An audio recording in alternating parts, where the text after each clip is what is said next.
Hello, folks. We're back. Starmetal Productions here.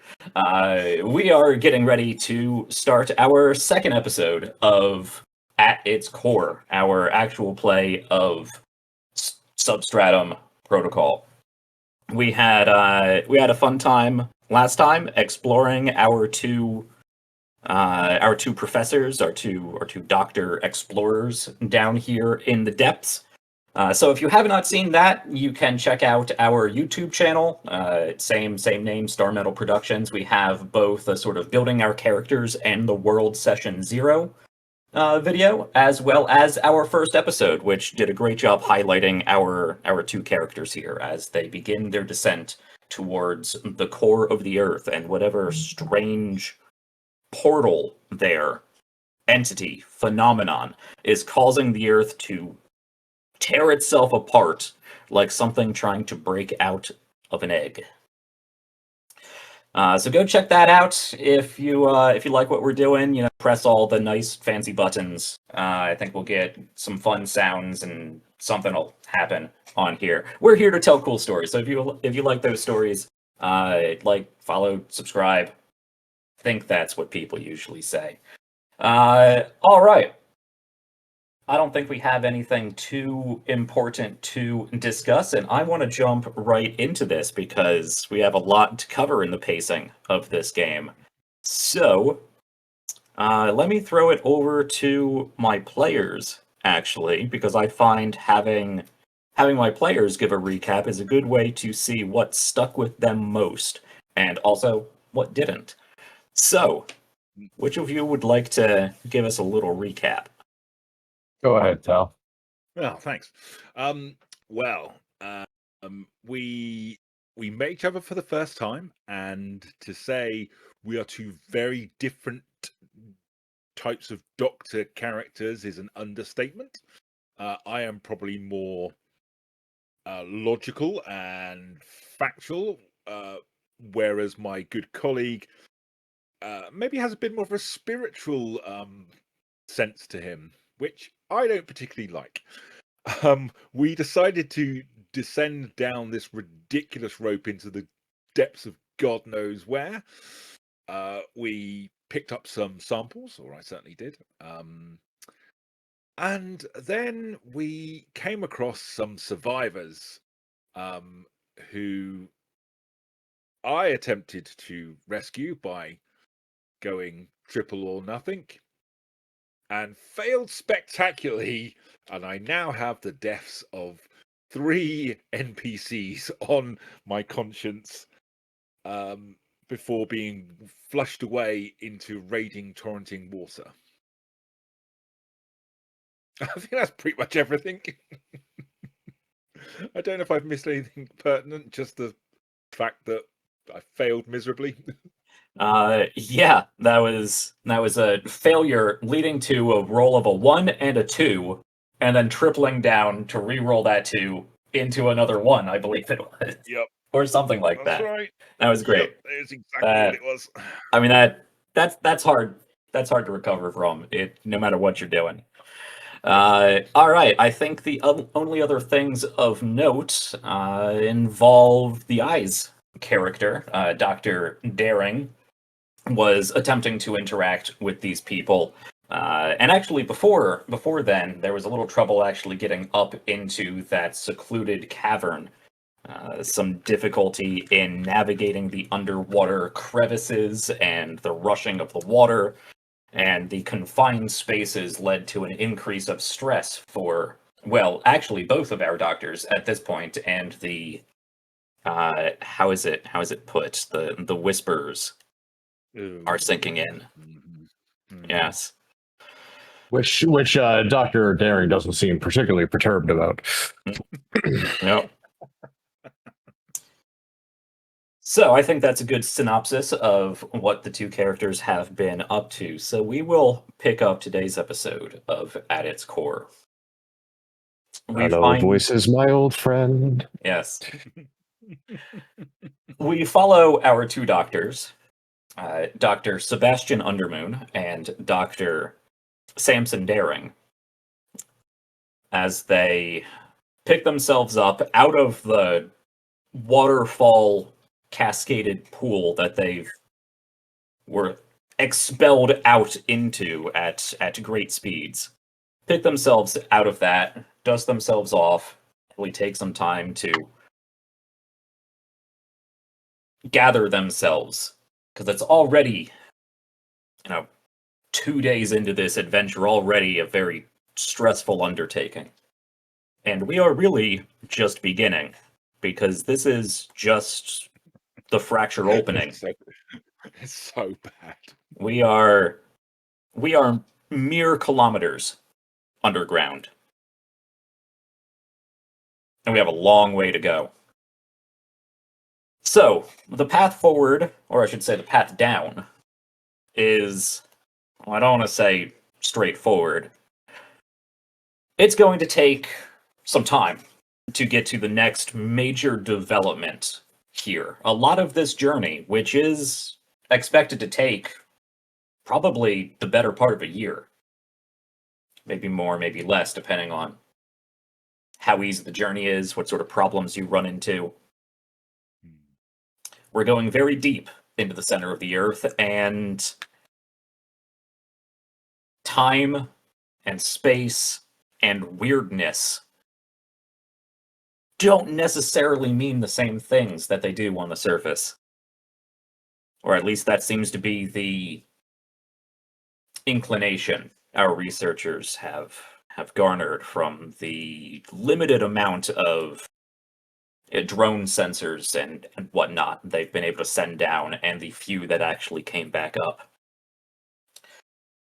But we're going to start off today following our two characters as they simply begin their journey down into the depths. Yesterday was probably the last time you will see Sky, you will have seen Sky, in a very, very long time to come. So over the next 26 days, roughly, you will be traveling through the Earth, through tunnels, many naturally formed, but not all of them. What made them, you're unsure, but there doesn't seem to be enough in this area to really speak to that. But you'll be traveling generally downward. Of course, this is winding left, right, up, down, back and forth. It certainly would be easier if you could slap a giant diamond-encrusted drill and just head down to the center, but It really would. that just isn't really practical.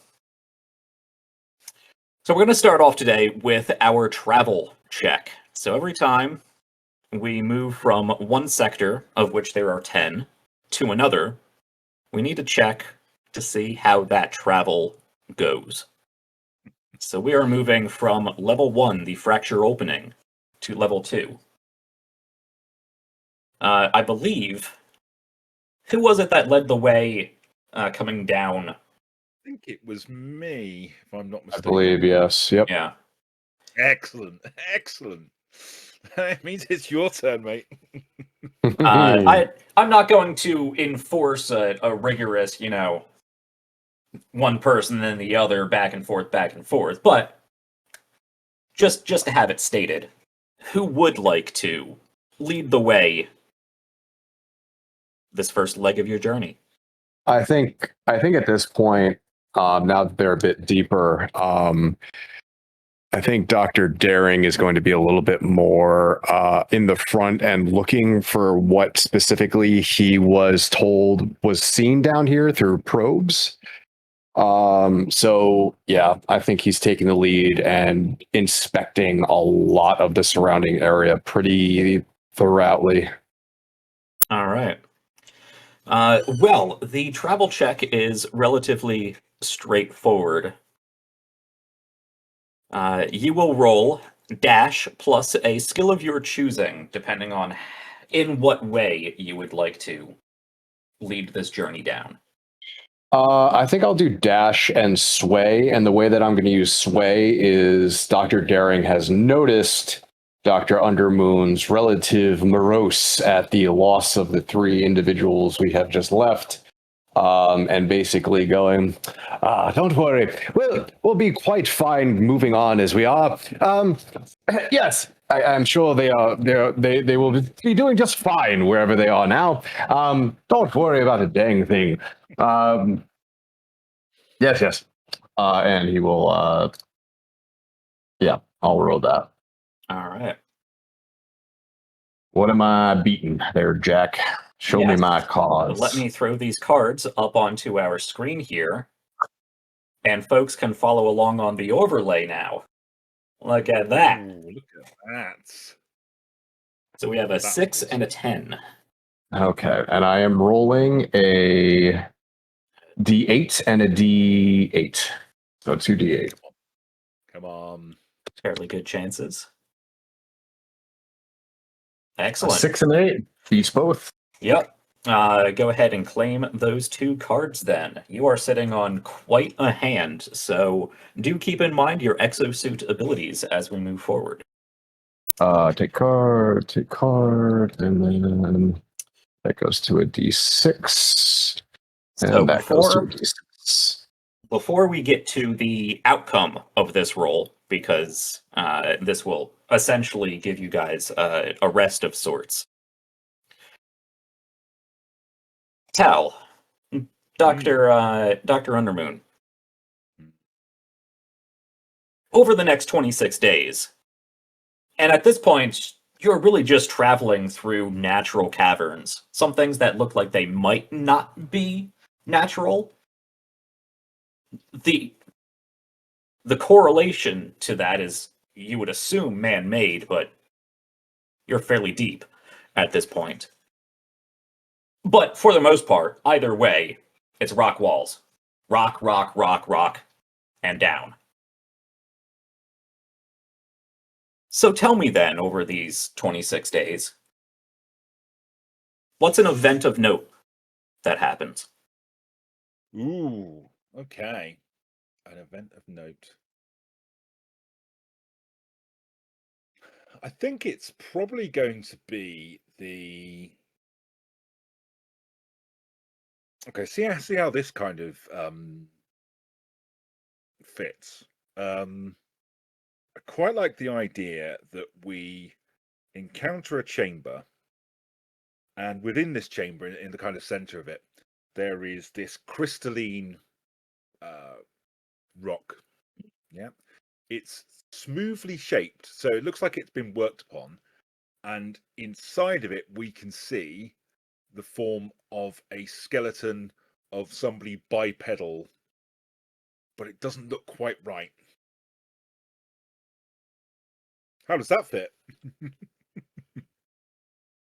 I'd say that works. All right. Feel free to make note of that in whatever logs you may be keeping. Large crystal skeleton, check. Is it as big as a normal human, or is it larger? Well, it is. However, the thing that makes it weird is that the limbs, so arms and legs, are definitely more elongated than you'd expect them to be. By what factor? Ooh. Are we talking double length? Or are we talking like, like you just kind of notice it, like, oh wow, that's a little longer than. Of once you start to study it, you can see that it's off.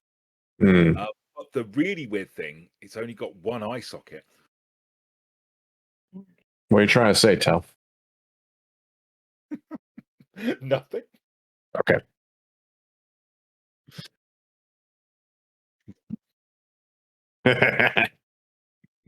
I presume this crystal being as large as it is, and as well manufactured, refined as it is, probably not much you can do with it. No. And so you can... It is it's more a thing of wonder than,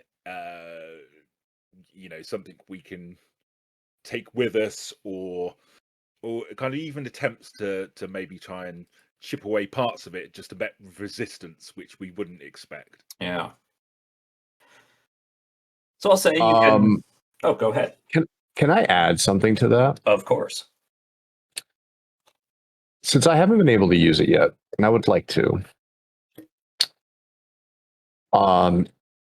Maybe there are some interesting patterns within the crystal itself that seem to be nothing that either of these two have seen before, but they are definitely patterns that make Daring feel like it is some sort of writing. Yeah, that sounds about right. I will add, however, that this writing doesn't appear on the outside of the crystal. There's no indentation on it. Somehow, that writing seems to be etched within the crystal. Ooh, I don't like that. I don't like that. I do not like that. Like within arm's reach of the skeleton inside, perhaps? No. No? No. Okay. No.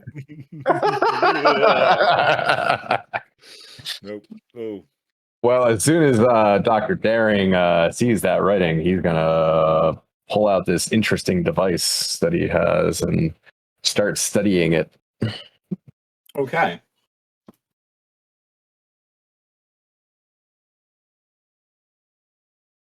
Well, I will. This is most interesting. I mean, it is a little frustrating that we're not the first people to have been down this far, but it's certainly extraordinary discovery. Does the eye, is it like placed where a normal eye would be, or is it in the center of the head? Ooh, no, it's placed where a normal eye would be. And Okay. the other side is just smooth skull. Gotcha. So there is indication that it's probably still human. Yeah, so I think that Daring is going to for now focus on the actual writing, but will want to take a closer look at the being within. Yeah. Okay. Well, you are the anthropologist of the group. Indeed, I am. Would you like me to make a roll, or do you just want to give it to me? Because I'd like that. If you want to just give it to me, I wouldn't complain.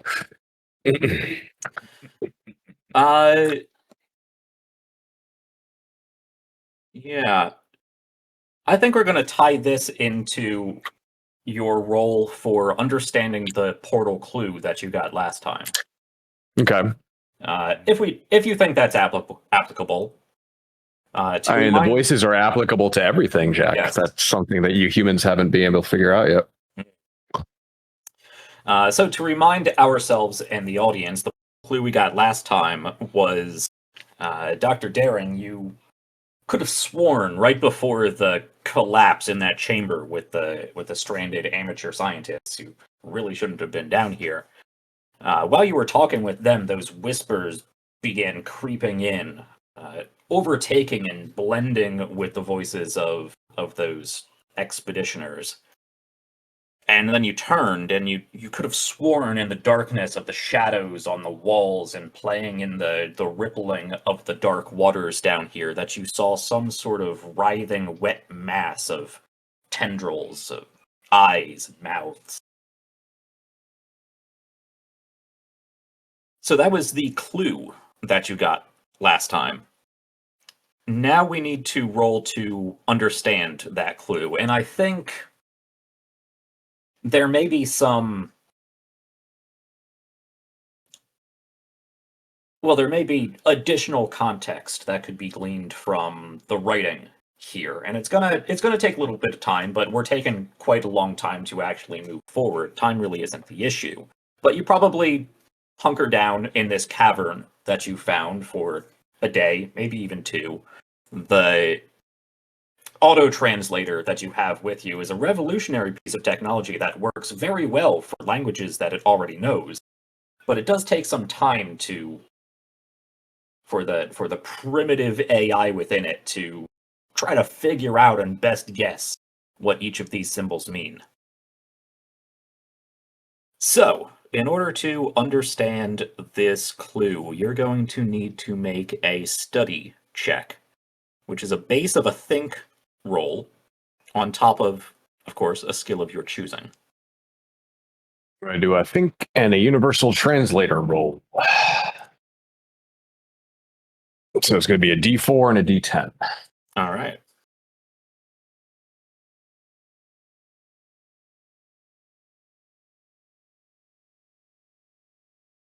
What are my cards?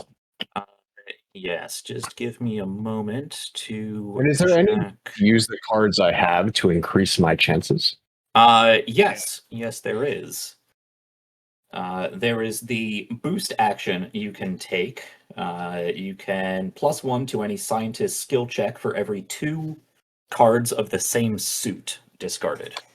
Same suit. Yes. I will do a 5 of diamonds and a 6 of diamonds. Right.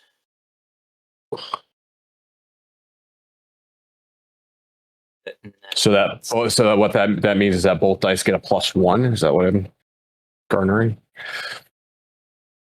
It's for the skill check as a whole. So you'll roll your 2 dice and then a +1 to the sum.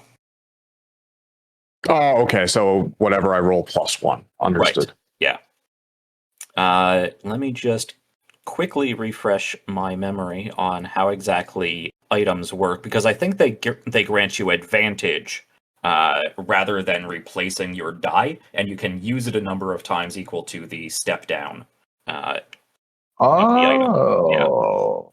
Because it's still based on 2 skills. It's just the item provides you a bonus, which in most cases is advantage, and rolling, thus rolling your lowest result value again.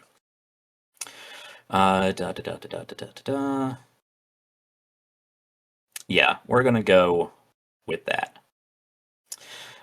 So that is think plus a skill of your choosing, plus you will decrement your item die to grant yourself advantage. Okay, so what I would probably use is sway to convince Dr. Undermoon to join me in this and use his own expertise about things. What? Actually, sorry, I'm wrong. I was quickly skimming through the advantage, disadvantage, and misread. It actually says, right in bold here, items in the storage unit can be used in place of a skill of the player's choosing during a check. Oh, okay. My apologies. Very well done. Yeah, so think plus your item die, which will then decrement. Okay. What are my dice? Or your. What am I? No, not my. Rather, yeah, card. Yeah. Let's see. We have a 3 of clubs. Or I I like that. And an ace of diamonds. A real easy check for you.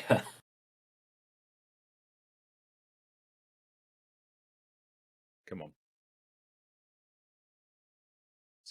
Just make sure I'm doing that right. It was think, right? Yeah. Yeah. D4 and a D10. So that's a 3 and a 7. That's 10 plus 1. That's 11. All right. Go ahead and claim those cards. Woot. Nice. I keep doing that. I keep trying to click and drag my card rather than just right click and take. There you go. Back to 9 I go. All right.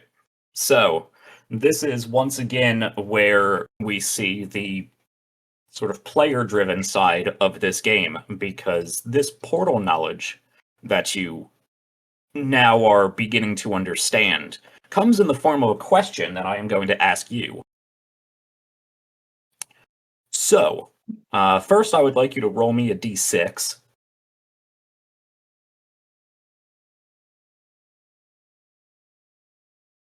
Interesting. 1. Okay. I think this is an excellent question.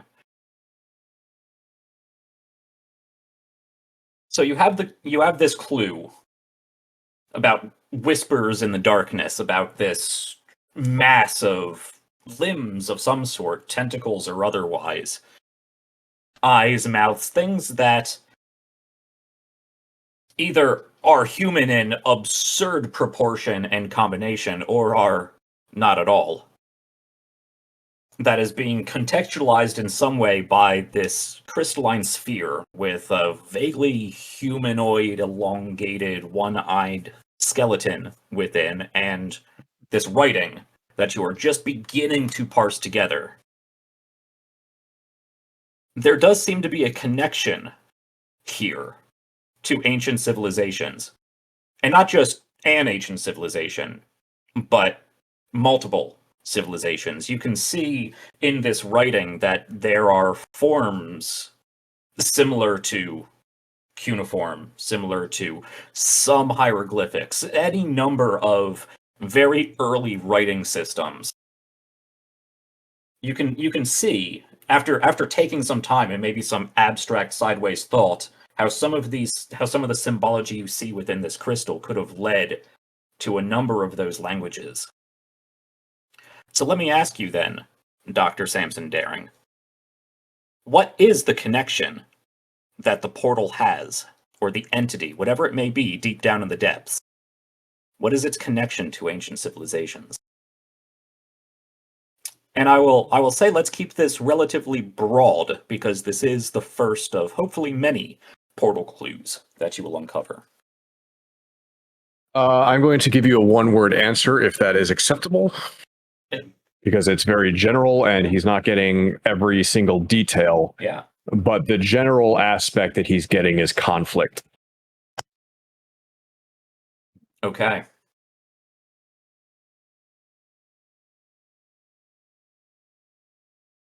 So to expand on that, I think what you get from the writing within this crystal is that it appears to be some sort of warning, or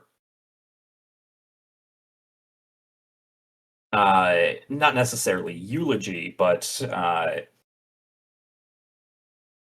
perhaps either a warning or a memorial of some kind that speaks to, as you said, some sort of conflict. War, perhaps? Strife? Disagreement? Discord? It's difficult for your auto-translator to translate something that is very alien and yet also seems to be vaguely related to a number of different languages that really up to this point there wasn't a lot of hard science evidence that they really ever interacted. So go ahead and note that in your log, what your portal clue was, and that, well, as we just said, conflict. Skeletal conflict, yay! All right. Yeah. So let us then move on from this chamber. I assume you guys take photographs of this object. I'd imagine you attempt to take rubbings of the writing, and then you realize it's on the inside and not on the outside. How does that work? You take out any number of scientific gizmos and check for electromagnetism and air pressure and all kinds of crazy things. You guys are scientists. This is what you do. But after playing around in this cavern for a while, you do still need to make your way further down.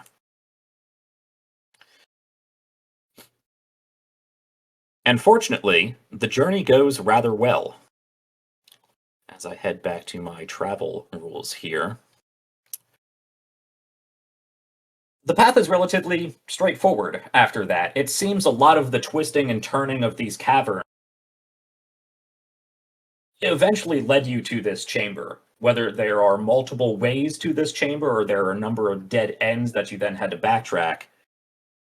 Moving forward, moving down once more, it's relatively straightforward. Easy. You cover a lot of ground, and it's not as much rappelling as you had to do previously. It's not as much rock climbing, not as many difficult slopes and falling rocks and wetness and pools and all of the dangers associated with traveling underground. So go ahead, both of you, and clear 2 stress, or at least down to your minimum, I say, for Dr. Daring. Very much. Oh, what do you mean? I'm perfectly sane. And we can track this, viewers, along our overlay with the new stress meters Nice. I got plugged in here. All right. So,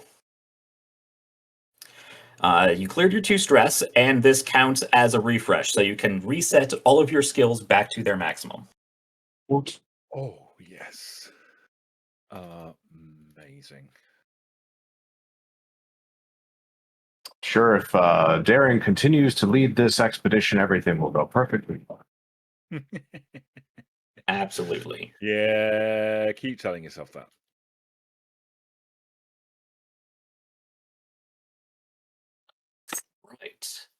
Right. So since both of you have fairly good hand sizes with all of your cards, I will remind you of some of your exosuit systems if you want to use them before the next big event here. You can repair and heal, which will clear a stress. You can discard 2 cards, any 2 cards, they don't need to be suited. Discard 2 cards to either clear 1 additional stress or repair an item.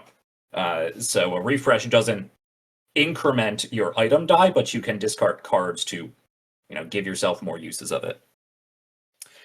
And for the eye, since you have 9 cards in your hand, there is the option of a systems upgrade. You can discard 8 cards. That will not only clear all stress, but gain you 1 additional stress capacity. So I'd be at 1 minimum stress? Yes. Interesting. It will reset your. It's basically you might want to hold on to this actually because it's basically a free refresh. Yeah. But you will increase your stress capacity, and you will also increase the max die of one of your skills by 1. Yeah, that's really cool. Yeah. So if you don't use any of your card, if you still have 8 cards, next time you want to take a refresh, a systems upgrade is could be a big level up. So Tal, you think I should save it and do it when I get a little bit more cards? Yeah, definitely. Yeah. Okay. All right.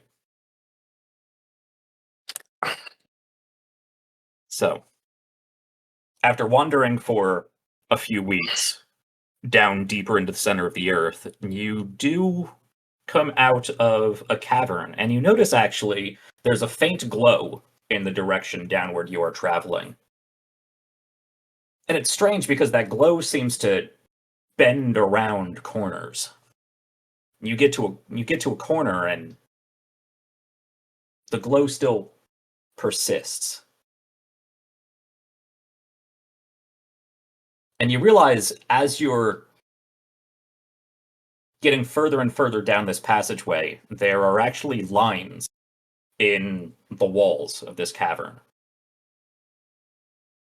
Which doesn't appear to be man-made at all. It's real rough. There's stalactites and stalagmites.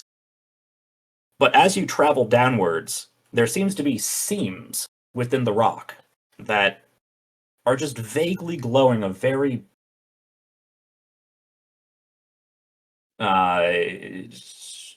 very bright sort of light blue. Well, Doctor, I believe that this is more your area of expertise, these rock formations. If you would like to take a look. It is fascinating, absolutely fascinating. I mean, it is. I don't want to say unnatural because everything, science can explain everything, but it's definitely something I've never seen before. That's I think we should take some samples. At the word of science can explain everything, there's this weird wry grin that Daring has on his face and he just watches Underwood. I'm definitely going to try and take some more samples. I think, this is too interesting not to try and pry like a a small pickaxe in and add it to my collection of rocks, which I Yeah. seem to be gathering. All right. So you can take a better look at these rocks, and by the time you notice these seams, you've been traveling for a while through this dull glow. And as you continue further and further on, they begin to look less and less organic, less and less like fractures, like seams, and more like lines.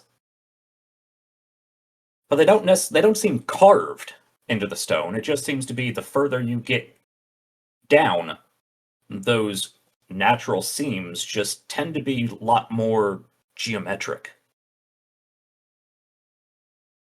And you can take your pick and take some samples off the wall. Yes, please. And you notice, at first, the rock seems to be, your typical rock you find down here. And you can chip away some of it. A small fraction does come off that seems to have this just light blue glitter to it. But as you travel further and further down, and you notice, especially when you notice the seams begin to become a lot more straight, a lot more geometric, the rock is a lot harder here. It looks like the same rock, and you are our geochronologist. Chronologist. You know your rocks. Mm. By the time it gets to the point where you clearly notice these seams in straight lines, you cannot get your pick to break this rock apart, and it looks like simple rock. This really is most extraordinary. I mean, it should be. I should be able to break this down, but can't. Fascinating. Really fascinating. We tried speaking to it. I'm sorry, have I tried Speaking to it. speaking to inanimate, non-intelligent rocks? Well, I've found in my experience that if something is resisting your engagement, perhaps engaging with it another way might entice it to do the things that you wish it to do. Have you ever read The Secret? Oh, no. It is not a book I have come across, nor do I wish to. Oh, well. When we get back up, I'll give you my copy. I'm sure that you would find it very interesting. Please. No, thank you. But what I mean, it is extraordinary, absolutely extraordinary. Watching your two faces when I said that. The best part of that. You knew what you were doing. I have no idea what you're talking about. I mean, it's fascinating because it's changed. I can't quite explain why this has occurred. I'm not even sure what it is now from what it was, or what could have caused it. Doctors, another peculiarity. This is your Beat Bobop, your vaguely sentient AI built within your suits. Doctors, another peculiarity. There seems to be increased levels of electromagnetism and varying degrees of radiation buildup. Nothing harmful as of yet, doctors, No, of course. Excellent. Well, just, probably should lead with that next time. Don't want to panic us.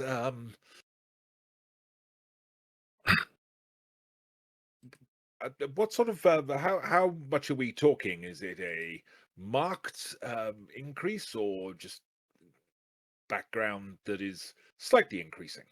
Negligible degrees per human standards.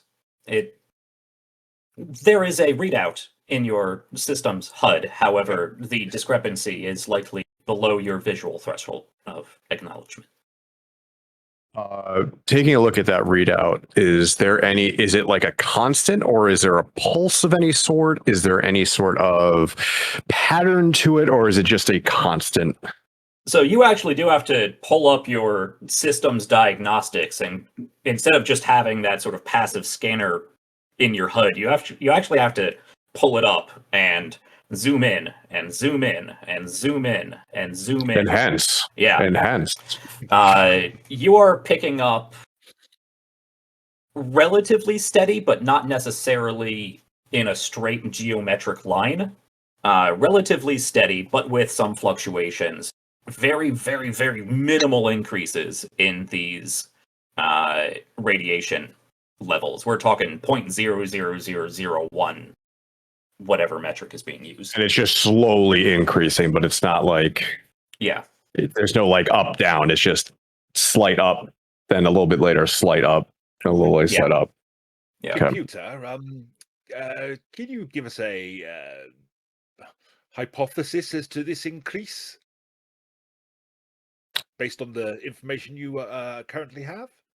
There are a number of potential natural phenomenon that could cause any number of these increases. Level of radioactive material natural within the Earth's crust, electromagnetic buildup through various geomagnetic processes. I could create a full report, however, it would likely take you longer to read than would necessarily be helpful at this current time. However, I will continue to monitor. Oh, I do like it when they talk science. It's marvelous, marvelous. I haven't heard it speak anything else myself, but okay. But you'll notice no mysticism or spookiness. It is pure factual details we are dealing with here. Yes, pity indeed. Actually, Dr. Undermoon, there is a number of reports, anthropological reports, that seem to indicate that there is a degree of scientific basis in a number of various mythologies and superstitions. Yes. The grin gets bigger. And he I just suggest we keep that to ourselves, shall we? That's not really relevant to what he's we're just doing here. staring unblinkingly at Undermoon. Things I do for my love of my job.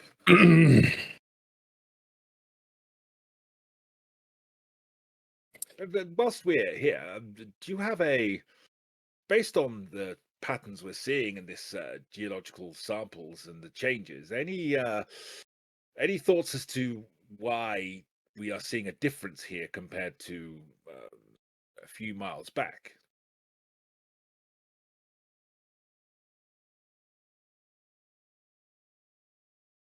One moment, doctors. Analyzing sensor feeds for the last several miles. Efforting. Interesting. It seems that, again, below your visual threshold, these seams have been increasing rather steadily. I believe the glow that was detected much sooner was actually microfractures within the rock, allowing this glow to permeate in to a degree that you could not discern with the human light spectrum sensors.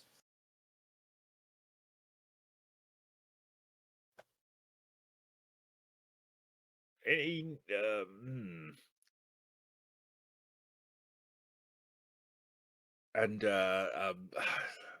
is it possible to detect whether or not it carries any danger for us being this close to that kind of light? As I said, the radiation that seems to be emitted, presumably by this phenomenon, does not currently seem to be dangerous to human physiology. If it increases in the manner that it has been, it should not pose any danger for a very, very long time. Beep boop bop. Would there be a way that you would be able to, are you able to analyze this particular rock to the point where I can 3D print something out of it?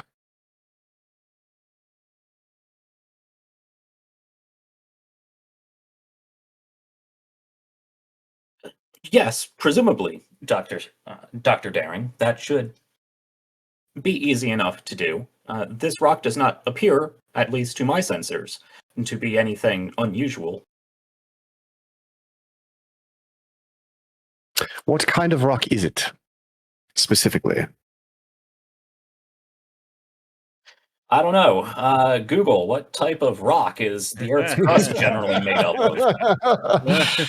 I think Yeah, I mean, it varies by a whole number of different rock types. And I'm not a geochronologist, so I cannot tell you exactly what it's real, basic sedimentary rock, let's say, of it's sedimentary and he can't break it. that appears to be the case. Interesting.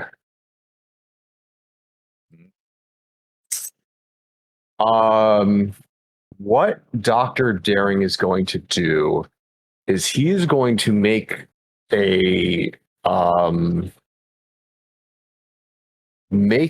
replication of the symbol you and I spoke about, Jack, in the exact formation of the rock around them.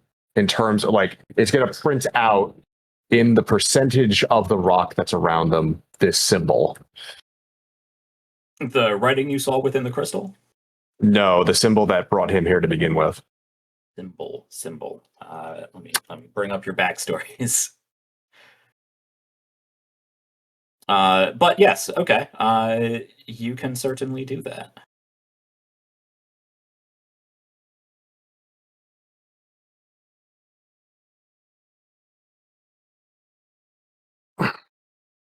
Did you find the notation? I'm pulling it up now. The entire reason why he came here is because they showed him a symbol that he is familiar with, and they had found it somewhere here. Right. Yeah. Let's see here.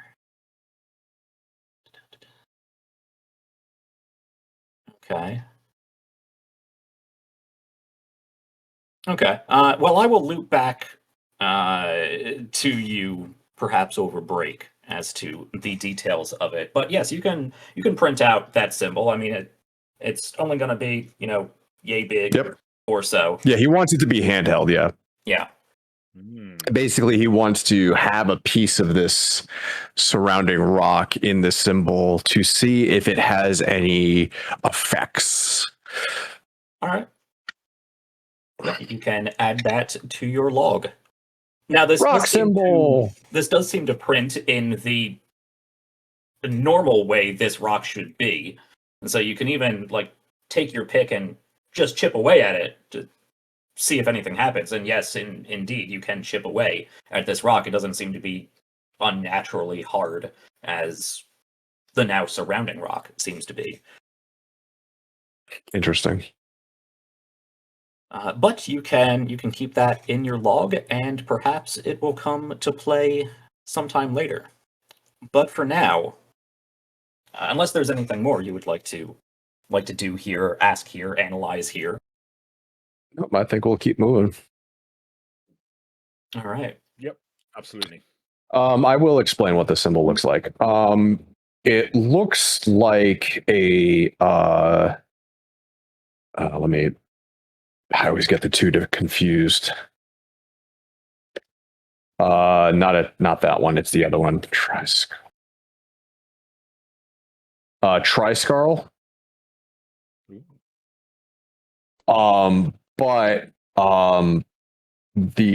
Which is it's usually considered a Celtic symbol of the three swirling arms off of a central triangle. The big difference, however, is that there is, instead of spiraling inwards, it kind of spirals outwards, away from the triangle itself. And there are sharp points at the ends instead of like a soft curl. Okay.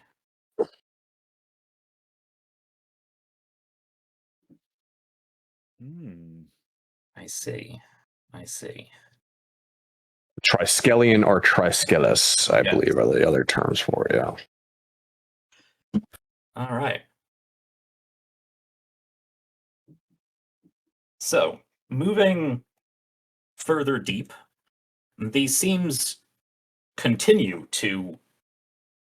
They don't seem to get any wider, but their frequency increases, and they become even more geometrically complex as you travel on, to the point where the glow is now, it's not blinding by any means, but it's definitely casting a decidedly light blue hue over this entire cavern. Okay. And then deeper down, you can see where that falls off into darkness.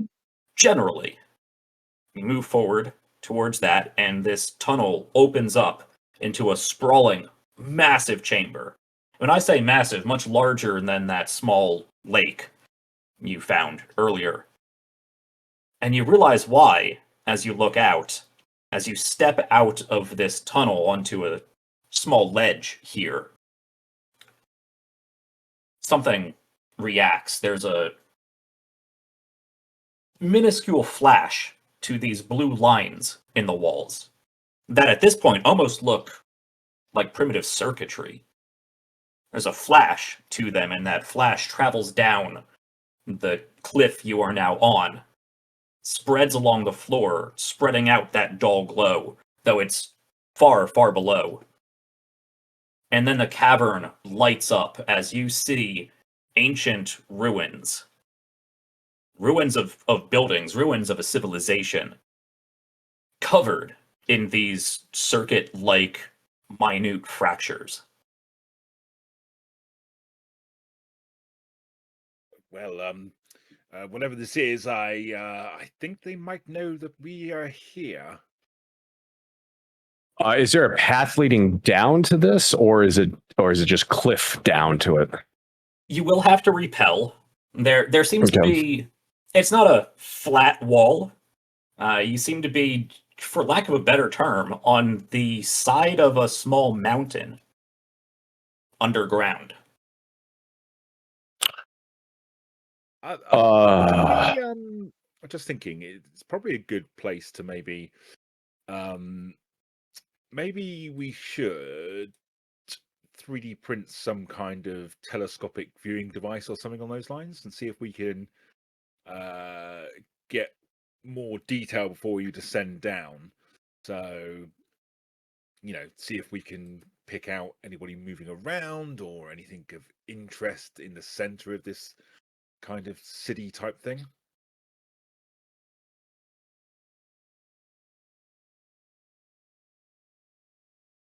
Unless our suits have got like a optical, magnification kind of deal going on in them. Yes, Dr. Undermoon.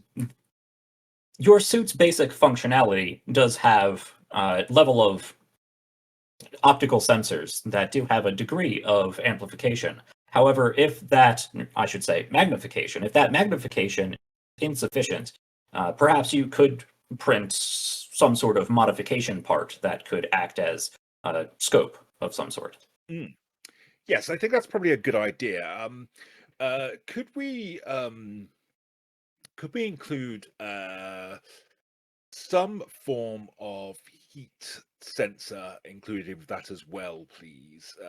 I'd like to detect if there is anything, I say, living down there. I mean, based on the skeleton, who knows? But I think it might be an advantage to see if we've got anything alive down there. Yeah. All right. So 3D printer. So the way this works, this is an exosuit system, so it's going to cost you some level of cards. Cool.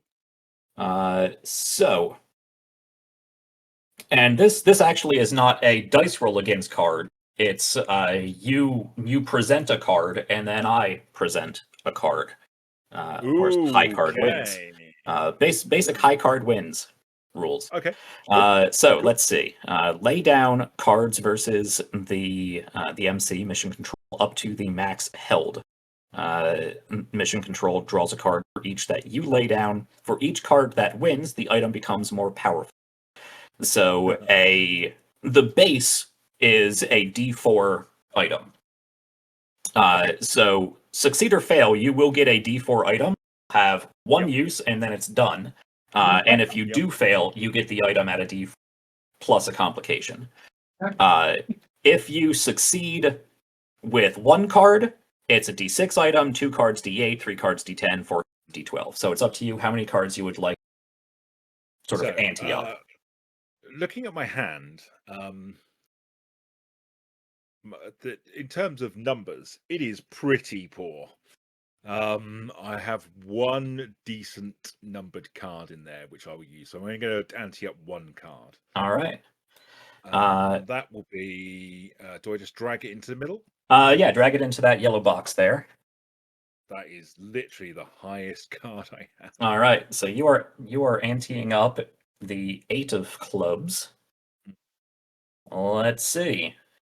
That is up against the Queen of clubs. Why? Why? This deck does not like you, Tal. Seriously. All right. Both of those will be moved down into the discard pile. So you have to bring up your system schematics here because you do have built-in sensors. However, you want to extend them beyond what their baseline functionality is. And you basically have to, with the help of Beepo Bop and perhaps calling back to mission control in some way, devise some sort of new schematic for this device. And it should be relatively simple. You want to add a magnification scope with extra sensitive thermal sensors. Yep. Relatively easy to do. I was going to give you both functionality even on a 0 card result. So you are going to get the item. However, I'm going to bank this complication. It's going to come up soon, but I'm going to bank this complication. Yep. So you create a little scope. You create a little sort of plug-in box that has some level of thermal imaging magnification. Cool. And you can stare out across this vast cavern, which now looks like a sprawling ancient city. All of which is almost etched with these geometric circuit-like patterns. How far, in terms of distance, the RB-bot, how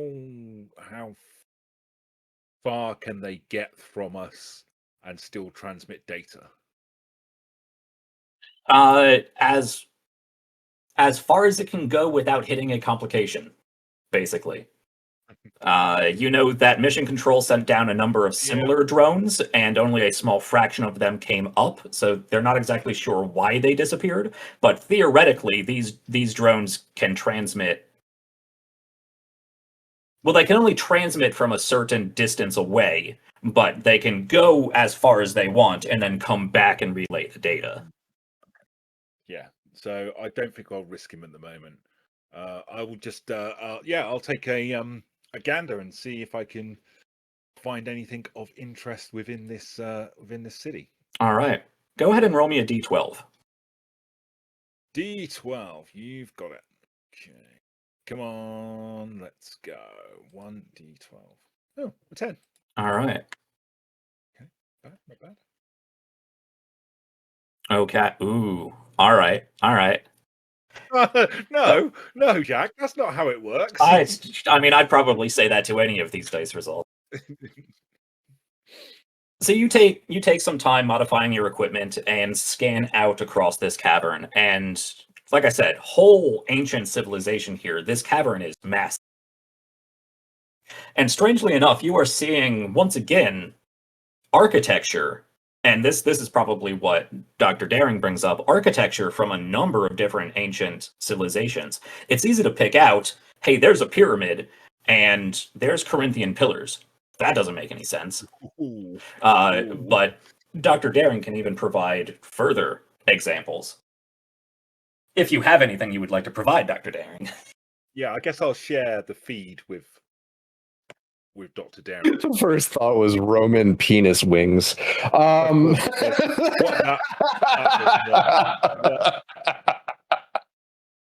All hail Priapus.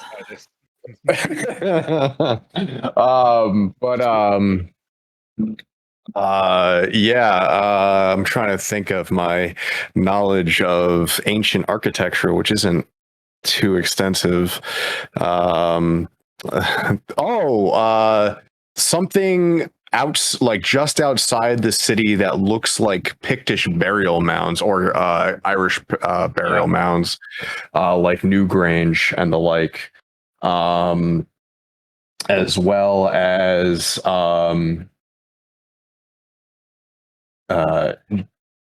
in the center, an ancient Germanic. I mean, I don't think would survive, but it would appear to be something similar to like the ancient temples of Germania and Scandinavia. But probably the most striking would be a something akin to like the Chinese. What do they call it? The Emperor's Palace.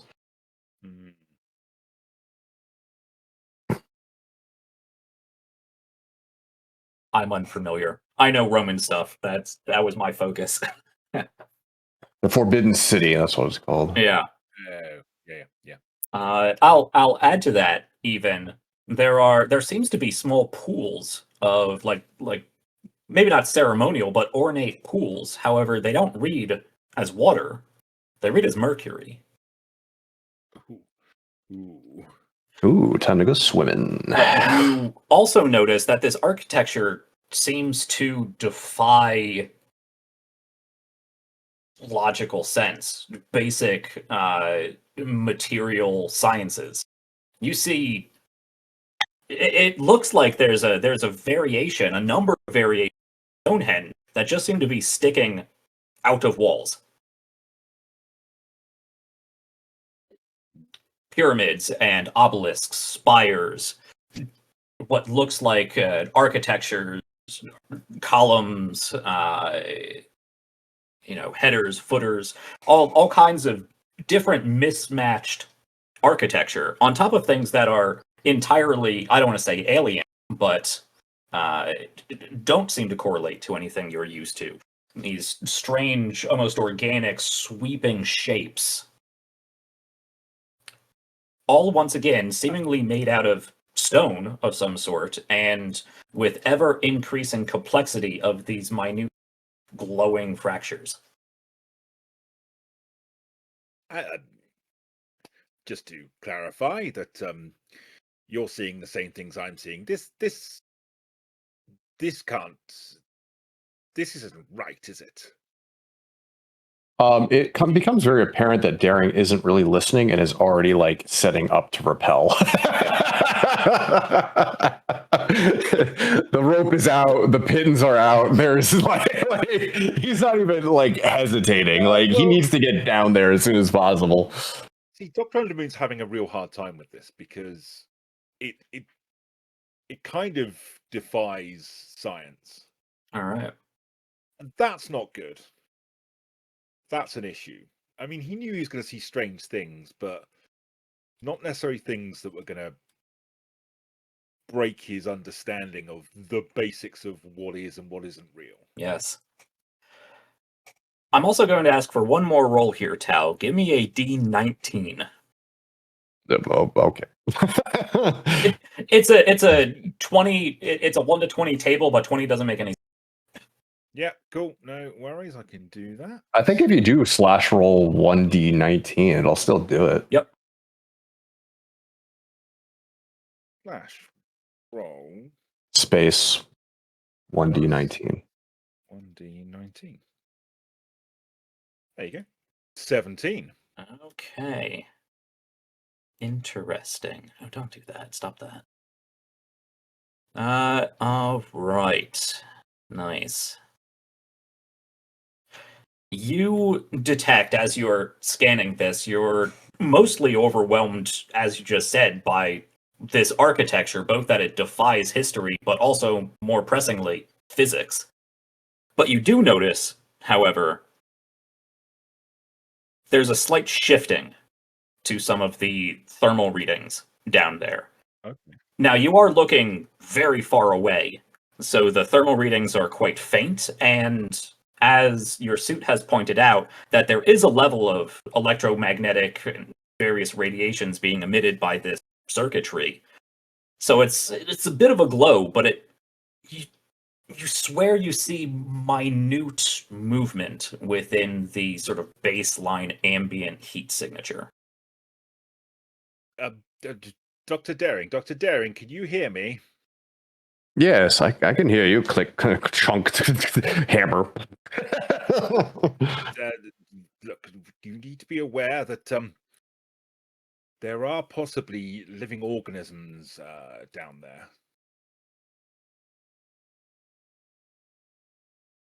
The pitting gets faster. All right.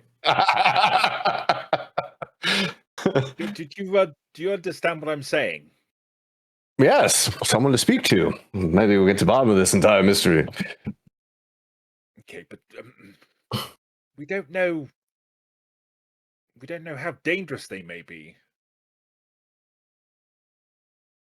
Well, are you suggesting we don't go down there at all? Well, no, of course not. I mean, Well, then I guess we're going. And he just keeps going. And kind of gathers himself and prepares to follow down. All right. As you are traversing down, and this will take some time to get to the bottom of this mountain. I mean, you're traveling down the bottom of this underground mountain for 2 or 3 days.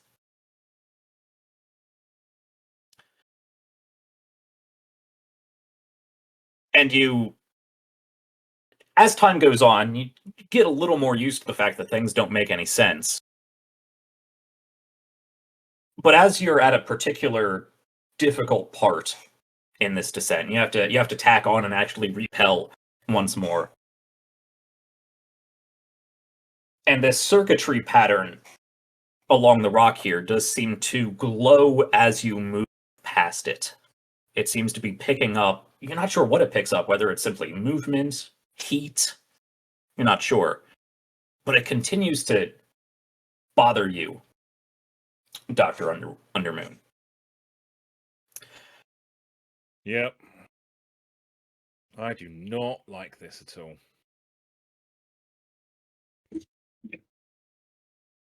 And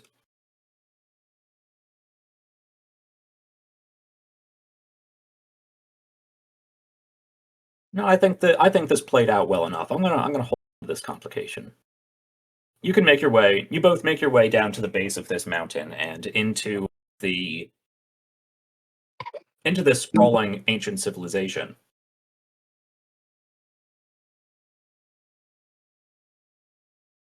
Now that you're down here, what would you like to do?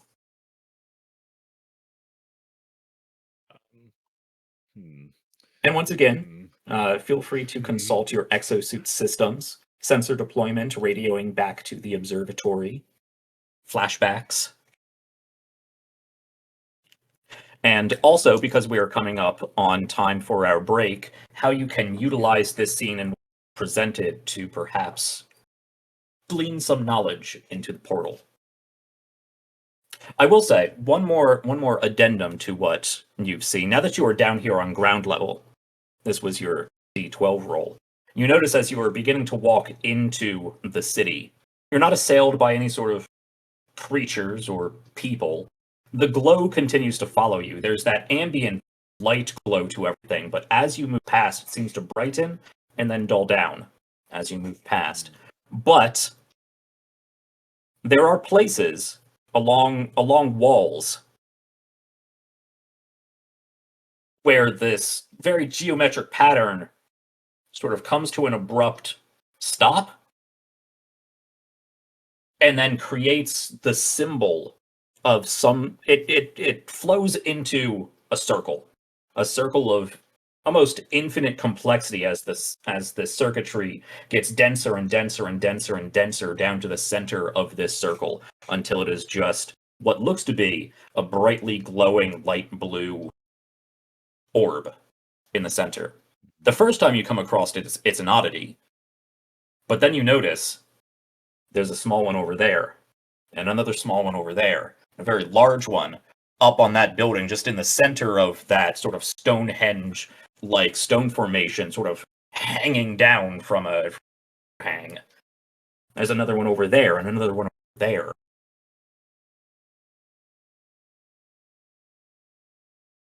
I don't know about you, Yi, but in terms of using soup, the cards I have in my hand are garbage.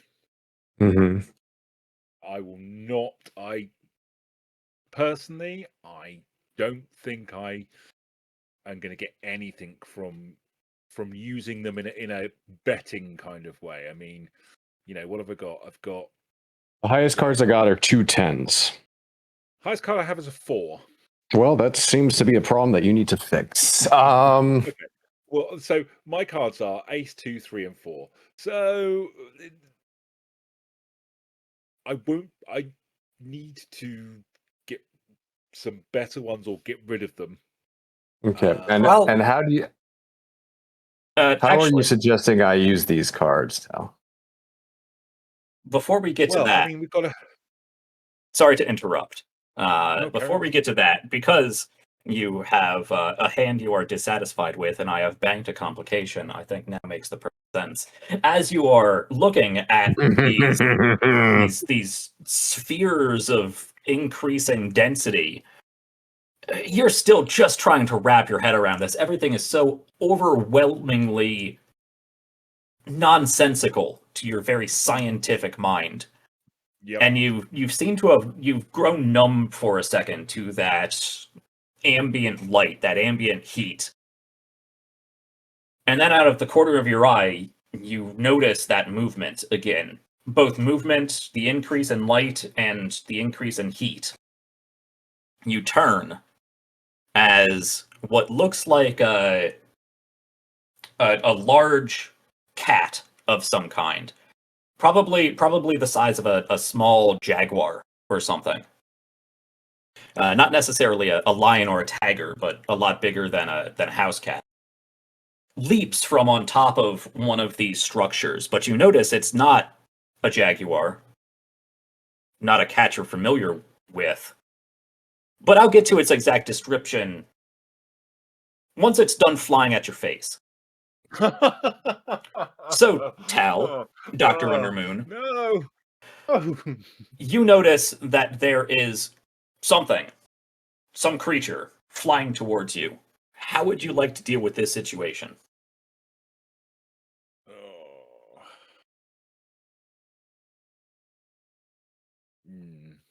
Sadly, apparently. With a pout.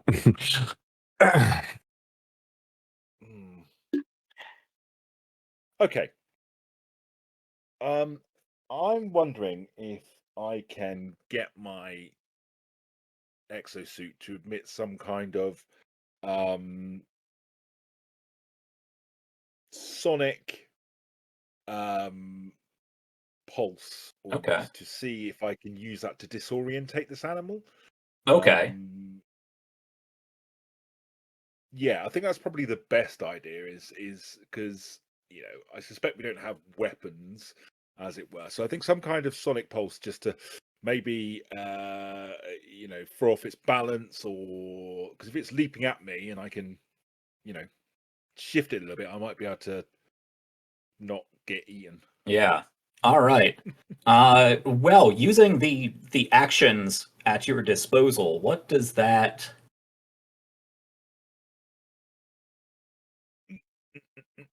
I'm supposing when we spoke to the scientists before, we had some sort of speaker system that would allow us to speak to outside, people outside of our thing. So just basically allowing the suit to crank up the volume as much as possible. Yes. And so this, I would say, would make the most sense as either a confront action using break plus a skill or a prepare action using make plus a skill. So make plus break would probably be a pretty good combination.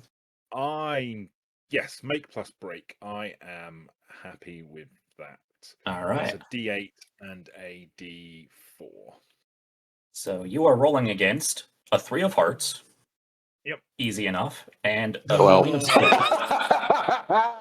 Right, come on. I deserve some luck. So let's roll the D4 first of all. here's my piece of advice. Go on. Yes, you only have 4 cards, but if you beat this, you're going to replace those. So maybe you should use the 2 to get the bonus. Oh, there. That's probably not a bad idea. I can get rid of the ace and the 2, couldn't I, to get +1? Yeah, if they're both the same suit. Yeah. Yes. Right. Okay, I'm going to do that. All right. Cool. Okay, right. So D4. And the queen counts as a 12? Yes. Okay. Well, okay. Yeah. Come on. Come on, 8. Come on.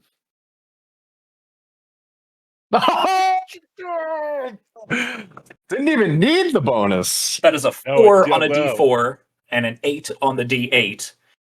That's a 12 plus 1 from the bonus. Plus 1, 13. You claim both of those cards. All right. Ooh. So, Ooh.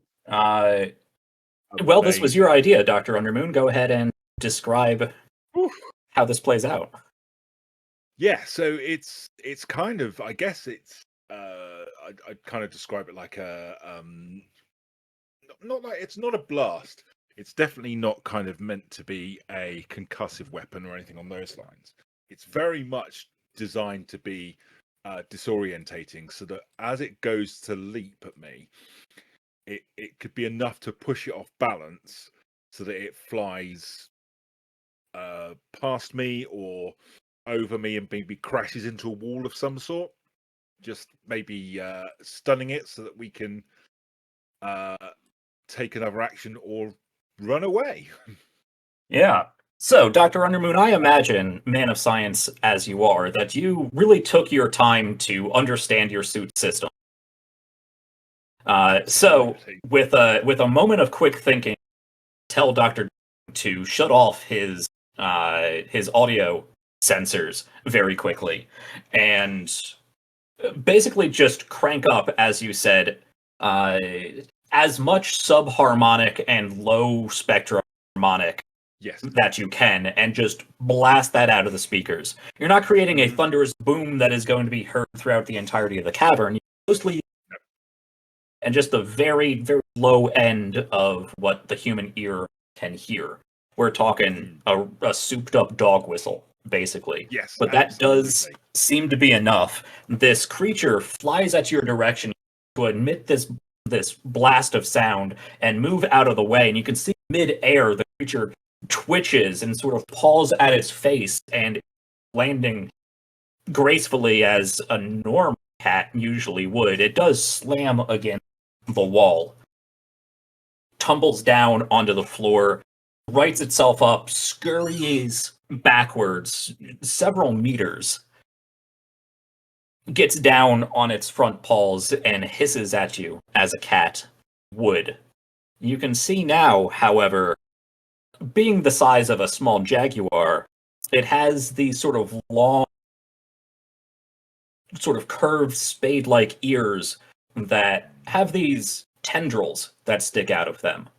Almost like antennae that end in tufts of fur. And the tail of this cat is much more akin to a squirrel than a cat. It's very fluffy, but almost there's a spikiness to it, but the most I guess, disturbing part of this is that fur looks like, well, it doesn't look like fur. It looks like fiber optic cable. It's this almost translucent white spine that ends in a glow. That same light, dull blue glow of the circuitry around. So as you look at it, it's almost difficult to keep your eyes on it. Your eyes want to shift away from it because it's almost camouflaged against the ambient blue glow of this chamber.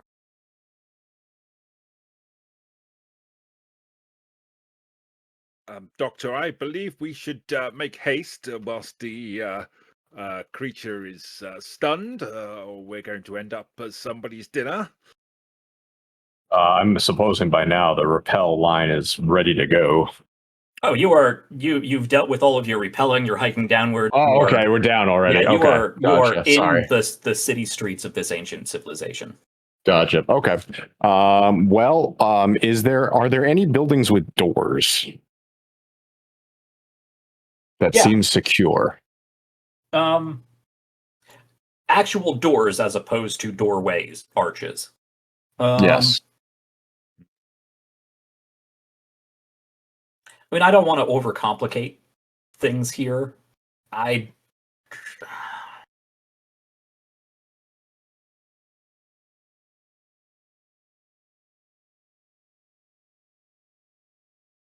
You see on some of these buildings there are open archways, and there are others that you can see there is distinct archways, but they are filled in with stone.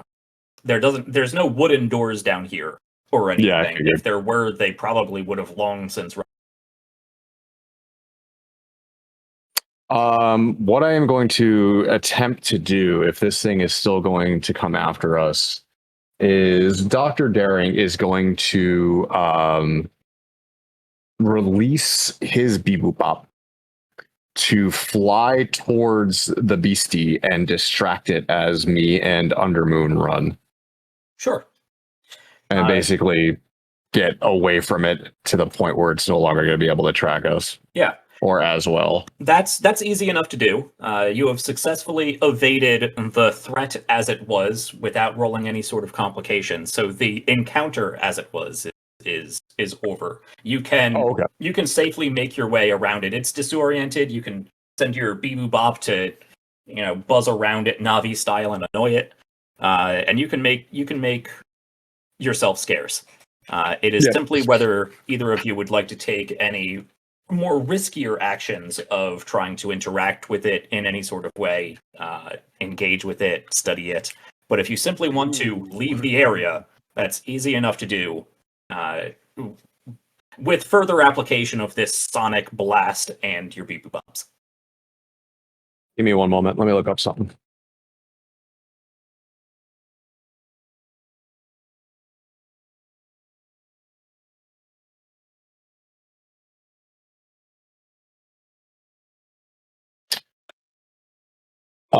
Dr. Daring, right? In fact, before he sends out the beep boop bop, he is going to speak greetings in Sumerian and Akkadian to the beastie to see if there is a reaction. Okay. Those are the most ancient languages that he can. Okay. He would know. I will add on to that. If you would like to decrement your auto translator once again, you can speak that greetings in as many languages as you want, and it will try to permeate them out in a way that may vaguely resemble the writing you've seen previously. Sure, I'll take a hit on my item for that. All right, so that sounds like a sway plus your item die. Before or after I detriment it? Before you detriment it. Okay. Yeah. So it'll go down 2 notches for this, or no, 1 notch. Just one. Yeah. So you are using your item in replacement of another skill. Gotcha. So that's going to be a D8, and I'm going to say sway. Yep. So that would be a D10 because I just got it back. Excellent. You are up against a 2 of hearts and a 9 of diamonds. Nice. 14, 2 sevens. Easy It's enough. two more cards from my little pile here. Right.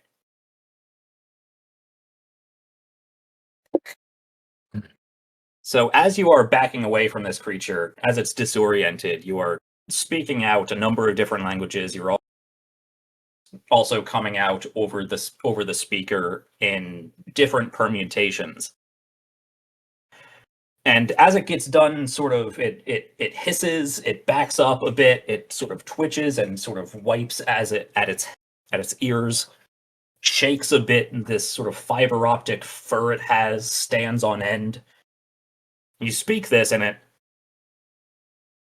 it doesn't move out of that sort of crouched down angry cat posture, but some of the hair it's not as sticking up on its ends as it was previously.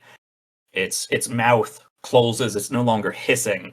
It's looking at you in a very quizzical manner. Do I know which language it responded to the best? One of the permutations that your translator sort of blurted out. Okay, I'm going to try to focus those permutations so that I can figure out which language it's responding to. Refine down the language model. All right. Yeah.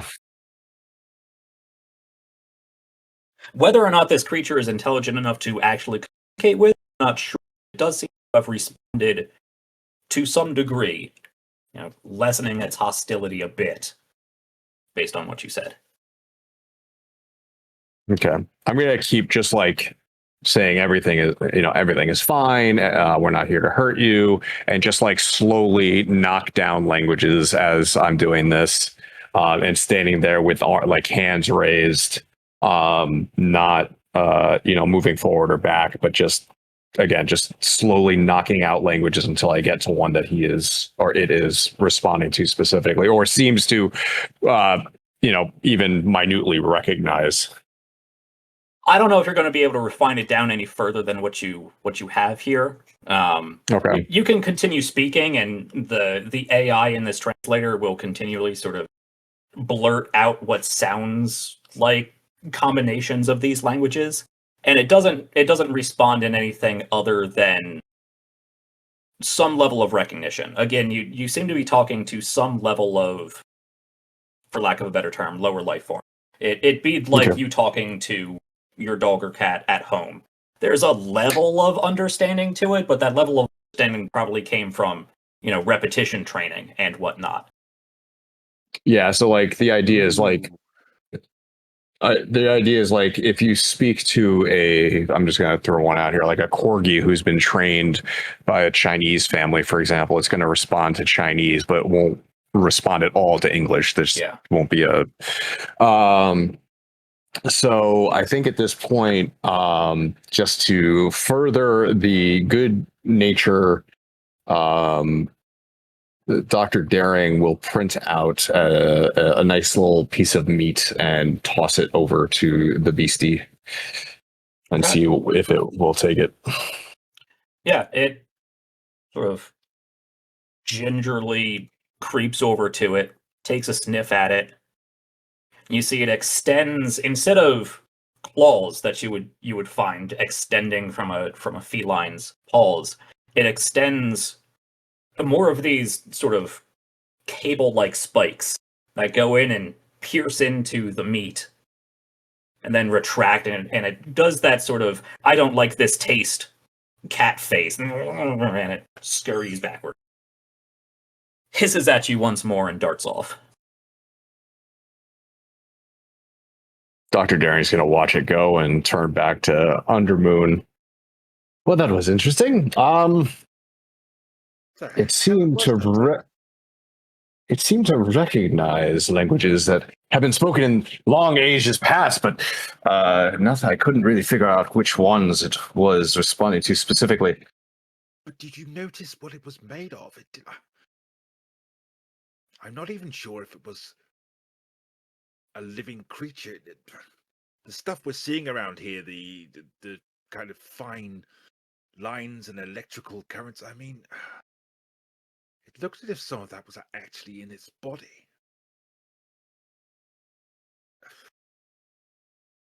Hmm. I don't know what to make of this. You look down at that piece of 3D printed meat as well, and where it injected those tubule claws, the meat seems to have ossified, calcified, rockified. Starts throwing up devil horns.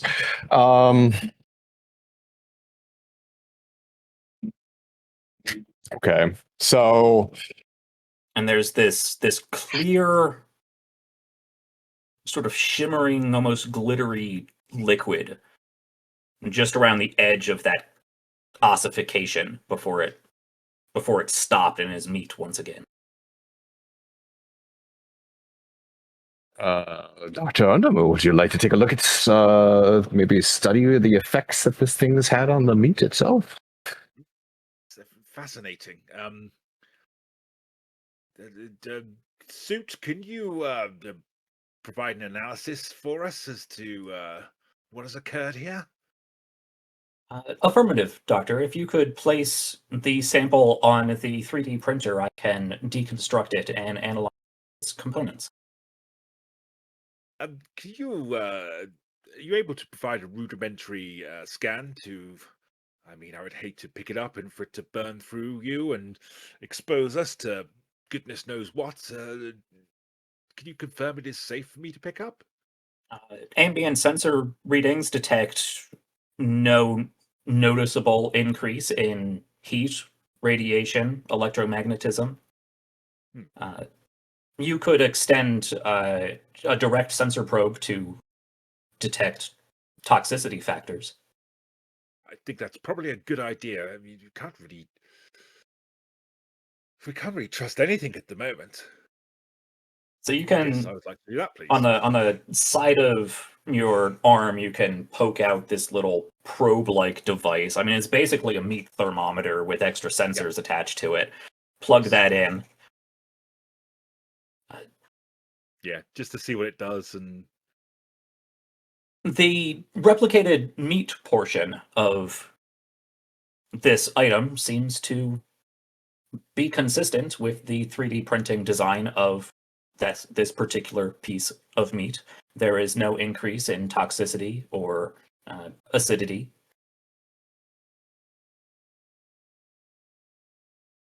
okay, I shall pick it up and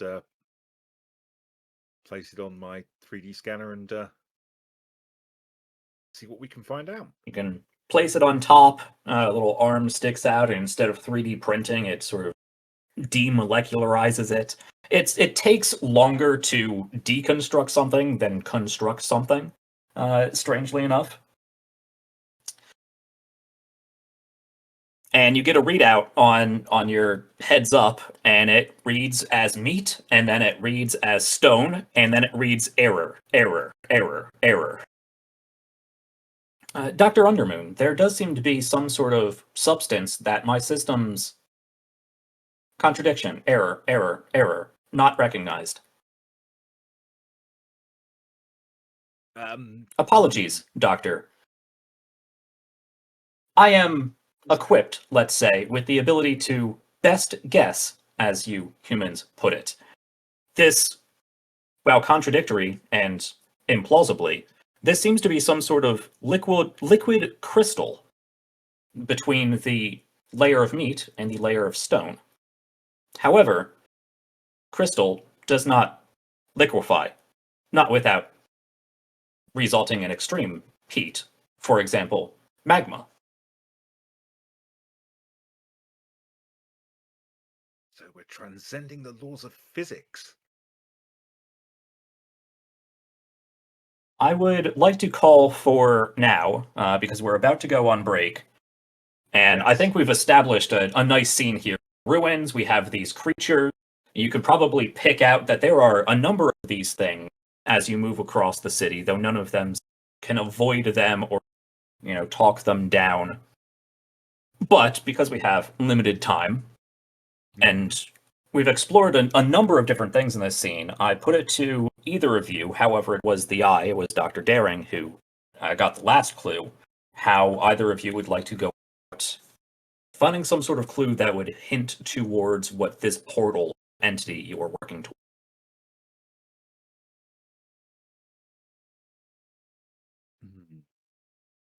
So, my kind of thought process would be, I guess, studying the different architecture that we're kind of seeing that's all kind of been melded together, and seeing if there is any kind of pattern in terms of type or time or I guess historical importance. Is there a thread that runs through these things which connects all these different types of styles together? So is it just a mishmash of stuff thrown together, or actually is there an underlying pattern which brings them all together? Okay. So you'd like to focus on the architecture and how it correlates historically. Yep. Okay. Let's see here then.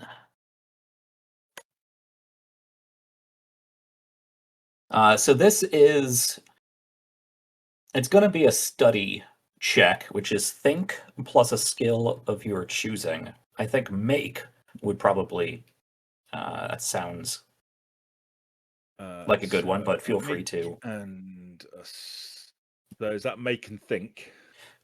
Think is required, and then a skill of your choosing, whether that be make. Yeah, no, I'm quite happy with that. So that's a D10 and a D6. Right, what cards have you got for me? Pop up those cards. We have a 2 of Good clubs, start. easy enough, and a 10 of clubs, a little trickier. Okay. Right, well, let's go with the D6 first of all. See what we get off of that.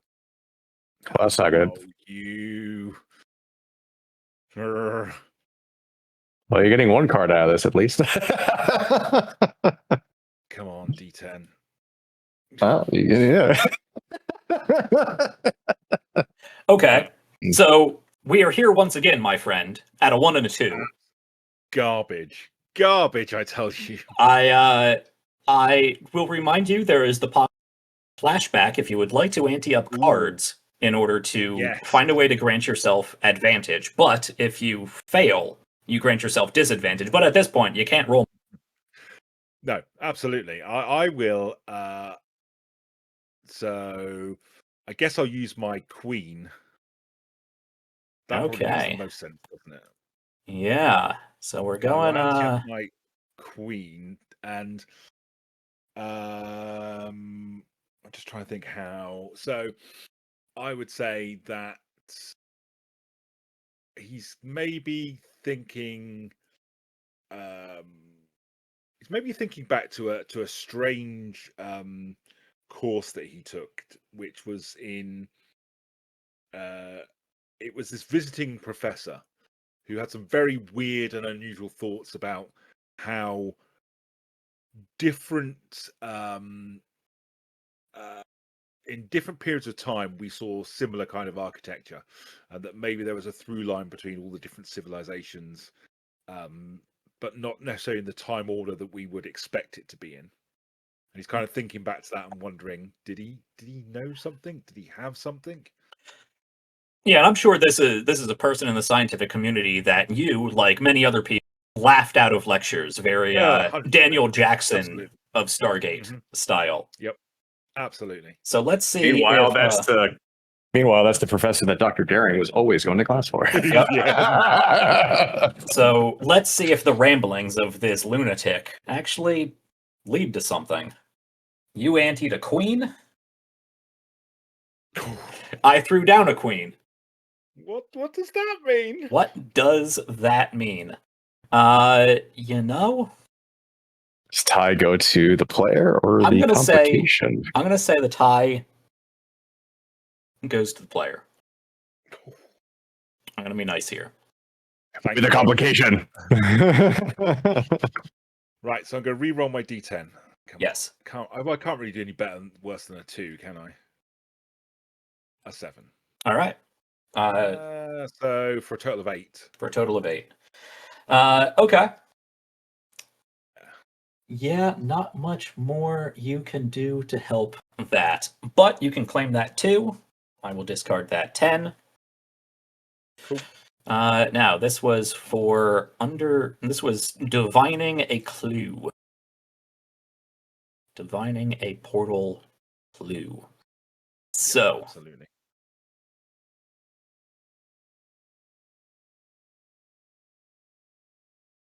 okay.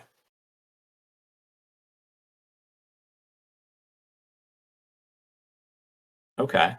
All right. Well, you did not succeed outright, so unfortunately, you will not be able to glean an actual portal clue. Mm-hmm. But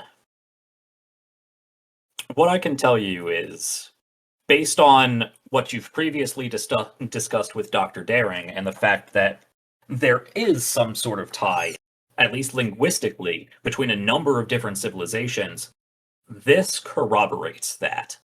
You are seeing where where the language meets architecture, where that architecture may meet some level of culture with some of the art that you make down here. Varying types of pottery, varying types of interior architecture, varying types of stone tools, and even basic metal tools, real simple bronze type stuff, iron type stuff.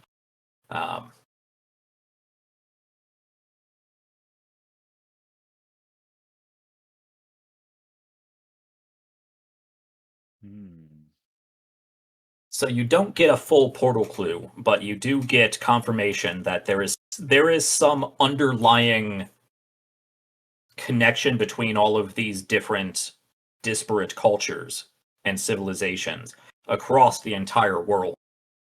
But what I think you piece together is these lines that hold everything together, they don't necessarily seem to converge in any one place, but they do all seem to converge at those spherical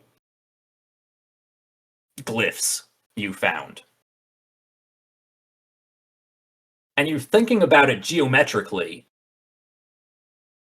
and they all face each other in some way. None of them seem to be.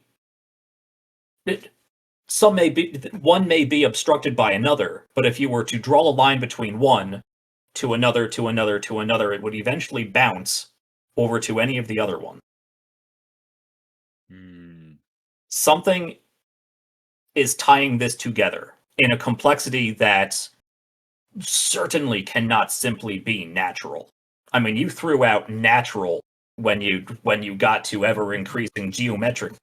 Now you are seeing actual circuit-like patterns of increasing density that geometrically correspond to each other in extremely complex ways.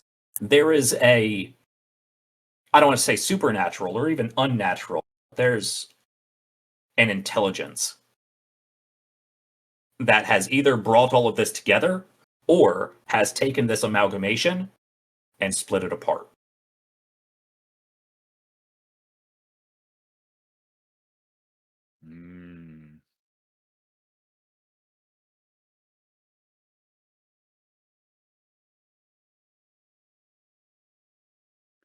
Wow. Any scene you two would like to have before we roll us out to break? The only thing I would say is that with this kind of revelation, kind of Dr. Undermoon just drops to his knees, and he is just struggling.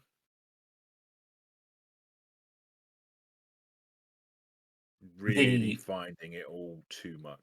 The complication from that success with complication I think upon these revelations, Dr. Daring is going to be what's the term?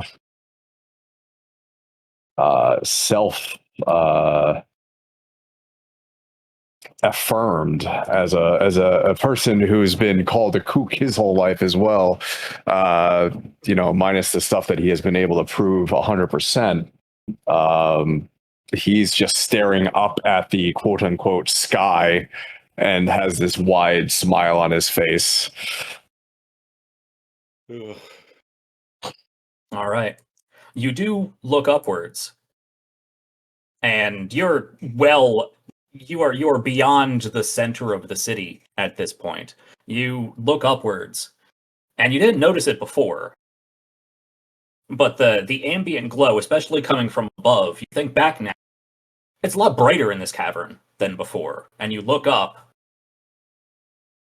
and the sides of the cavern fade into darkness, but at the apex of that cavern, you see a huge circular glyph of ever-increasing density of that circuitry, down to that singular point once more, that singular eye of light.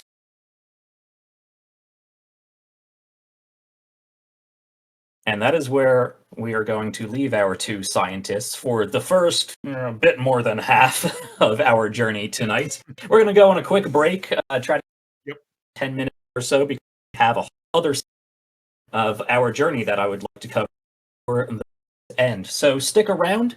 Get up, do all the human things you need to do if you are so. And be sure to sit back down in about 10 minutes or so. Eastern here, and we will see what befalls our adventuring expeditioners next. Take care, folks. We'll be back soon. We will pick up. Our camera is going to fading back in from our commercial break, which we don't really have, but if you would like to support us, we can talk about a commercial break. Absolutely. The camera will fade back in, but we see that now we are looking down on this ancient city. A faint blue glow around the vignette of the camera. Almost as if we are looking down from that singularity point in that circuit-like circular glyph in the ceiling of this cavern. And we see our two intrepid scientists continuing their expedition, now out of the city. Though I think there's a short montage here of them continuing to explore out. They turn down a street, get lost behind a building, and then they're over here. They turn and exit down an alleyway out into a different part of the city. Your orientation gets a little strange. But eventually, as you are continuing to look at this architecture, drawing together, trying to find some sort of relation, trying to get that portal clue that you just couldn't piece together, you have that clarification, that corroborating evidence that something has either brought all of these disparate things together, or this was somehow the whole that was then fractured and disseminated. But eventually, moving throughout this ancient city, you come to the wall of the cavern once more. And that circuitry-like pattern begins to fade as you are presented now with an actual archway, an actual stone archway that seems to have been built into an existing cave.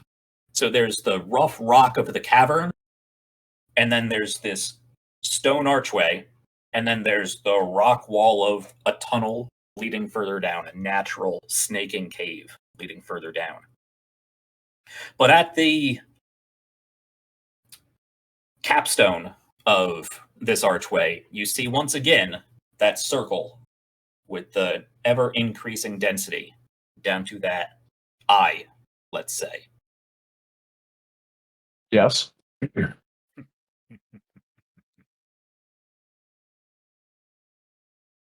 And we will pick up as we picked up this last leg of the journey with travel. You've gotten about as much as your mind can piece together with the nonsense that you have seen, even just thus far. And you've been at this for well over a month at this point. You are hundreds of kilometers deep. You know you have hundreds, thousands more kilometers to go. Are we officially the deepest that anyone has ever been? Presumably, unless for some reason you find people down here. Oh, God. So who would like to lead the travel to the next section? Well, Tal does need more cards, so. Yeah, I think that is a good idea. Yes, I do. I desperately do. Some decent ones as well. Yes, I will. I will lead the next section. And to that vein, actually, you are always welcome to ask for roles or insert things into the scene to prompt for roles so that you may get more cards or also may get more stress. Okay, I'll wait until he. Are we still near this circuitry? Like, do we still see it around? It very quickly fades off as you pass through that archway and begin your journey. If there's one last thing you'd like to do here in the ancient city, we can have a short scene, but I do want to move us forward. I'm wondering if I can get the Beep Boop Bop to try to interface with it. Interface with it. Okay. If it's circuitry, or it appears to be circuitry, then I'm kind of tempted to try to see if there's a way for my Beep Boop Bop to interact with the circuitry and see what kind of information I can garner, if any. Okay. And if you want this to be a clue roll of some sort, that would be Normally, I would say you can only make one portal clue check per sector, or else you can just continually spam a study roll. But I think that's a very interesting way to go about things.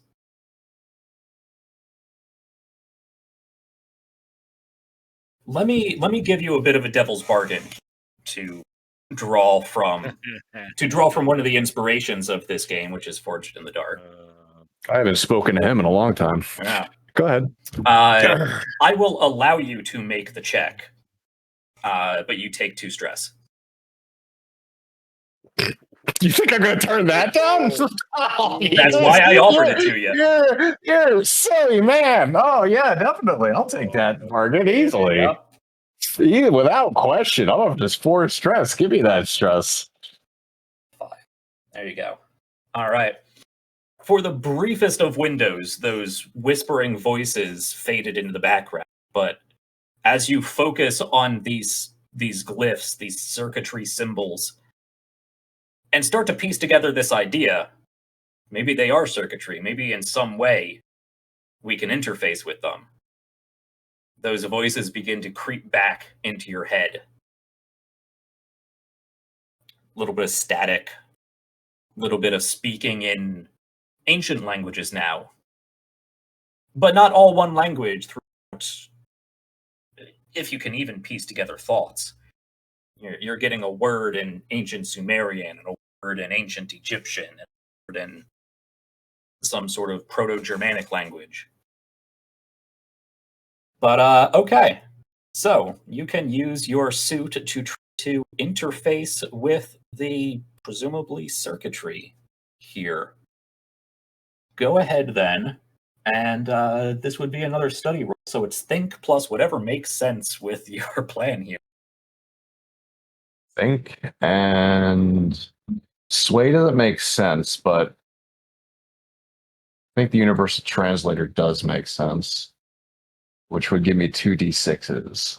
Okay. Let me see them cards. I'd allow it, yeah. Let's go with that.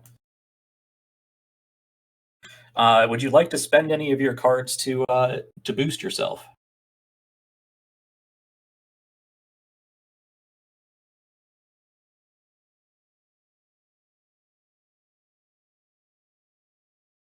Yeah.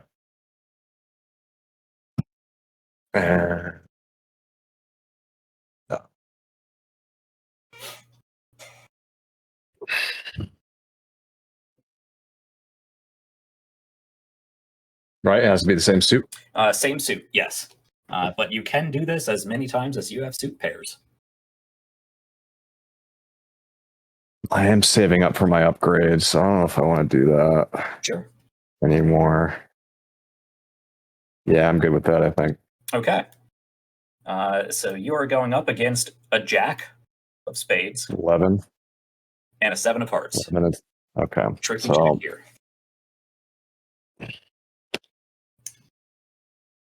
I will also draw your attention to a that is quite risky, but potentially useful. Don't know if it makes sense here. Roll for it. You have the option to overclock. So once between deep breath, you can replace a skill with a D12 for that roll. But if the outcome of the overall check is either a success with complication or an outright failure, you would reduce the maximum die rating of that skill by 1 step. oof, no, I don't want to do that. Yeah. So I got a 9 altogether. I got almost a little higher than a average roll. Do I want to flashback? You do need to beat both cards to get a port clue. I guess I'll have to flashback then. All right. What do I need? I need at least a 6 and a 5. Well, no, I need a 5 and a 4, right? No, a 5 and a 5. I need at least 2 5s or more. Well, you need so you have a +1, so you need a total of 10 altogether. So on D6s, that's tough. Now with the flashback, that grants you advantage, which allows you to re-roll your lowest die, not both of them. Yeah, they're both D6s. Yeah. So So you could flashback to get advantage and 6 to. what do you think, Tal? Do it. All right. There was a couple of classes that Dr. Daring would have to do to basically engage with the not only languages, but also how to decipher languages, which does sometimes, he did take a class or two in computer languages, and being able to tie those together in order to better understand patterns and how to translate those patterns into decipherable language. So I'm going to re-roll a d6. Before you roll, Yep. because you do have such a large hand size,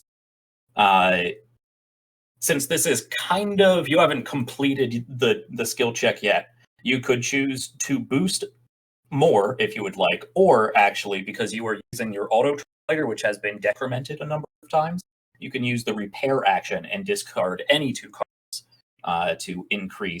to increment that item once more and make it a D8. So, give me a D8. Ooh, yeah. All right, drop any 2 cards, and you can re-roll a D8.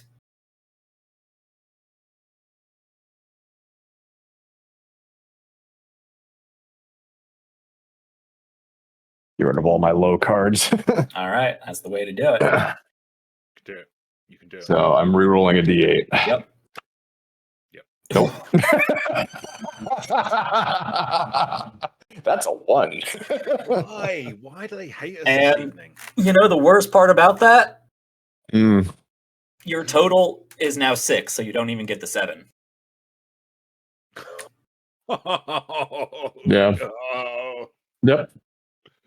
So I wasted 4 cards on that one. That's rough. That's rough. Well, Yep. It was my turn last time. It's your turn this time. I'm okay with this. I even feel bad about that one. Yeah, it happens. Oh. Okay. So, I mean, narratively, I love it, but I've been on this side of things that's as a why I'm player. excited too. Yeah. So, okay.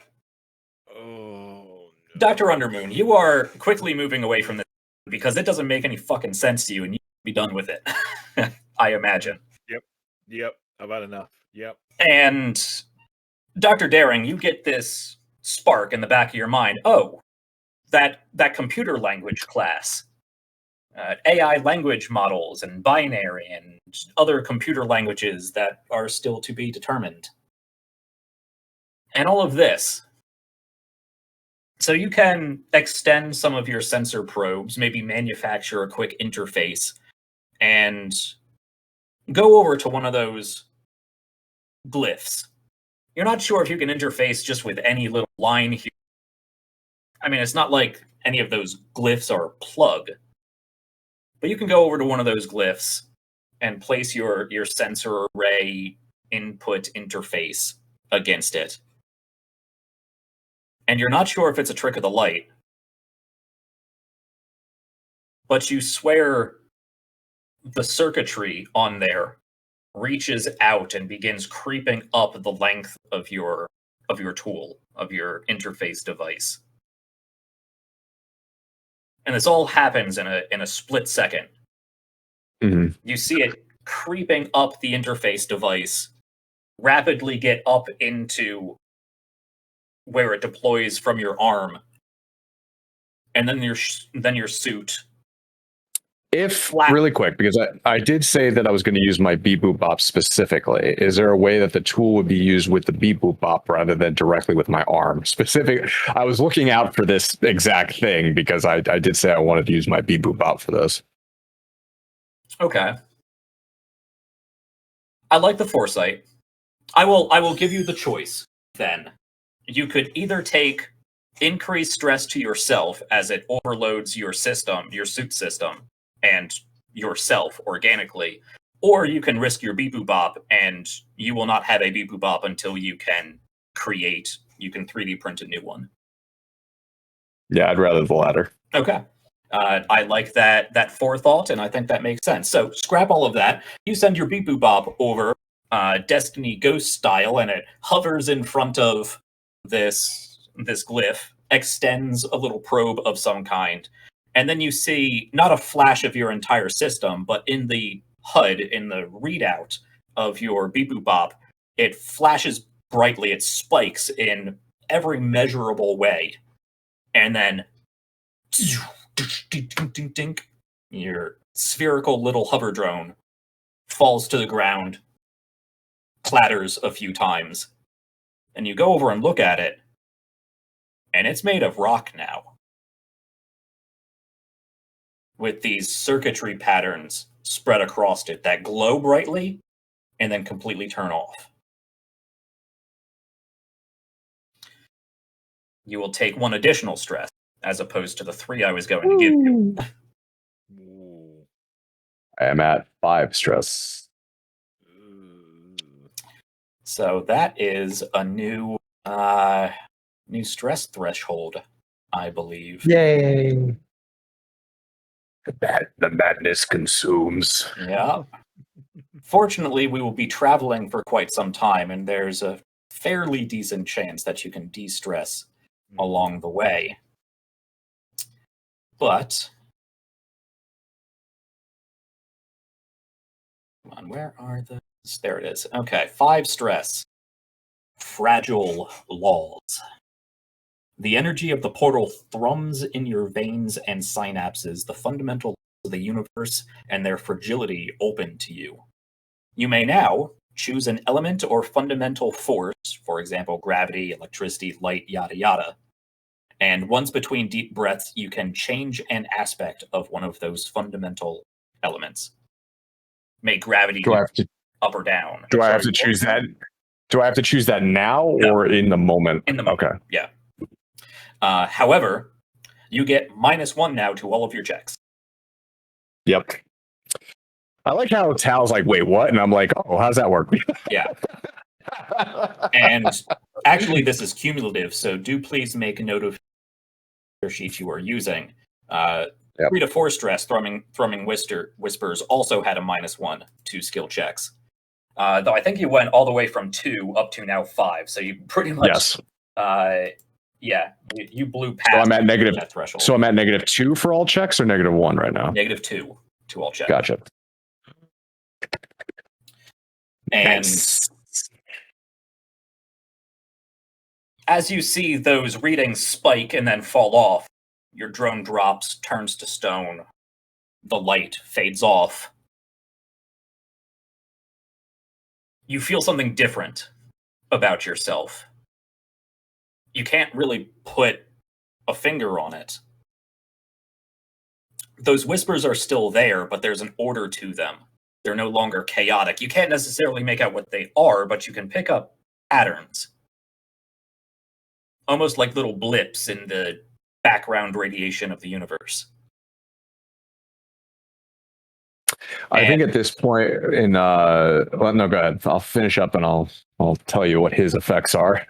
And even though you are clad head to toe in the suit, and you can't see other parts of your body, you look around just of yourself and, oh hey, there's some circuit-like lines glowing bright blue on your knee.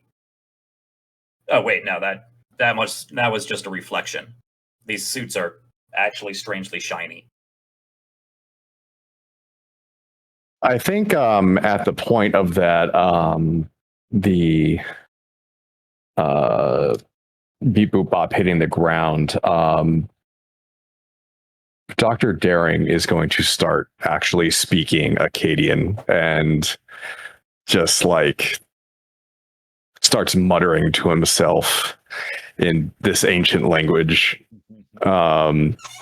just loud enough to like whisper in Dr. Undermoon's ear. And he doesn't stop as he just like stares at the beep boop bop and then begins to continue walking.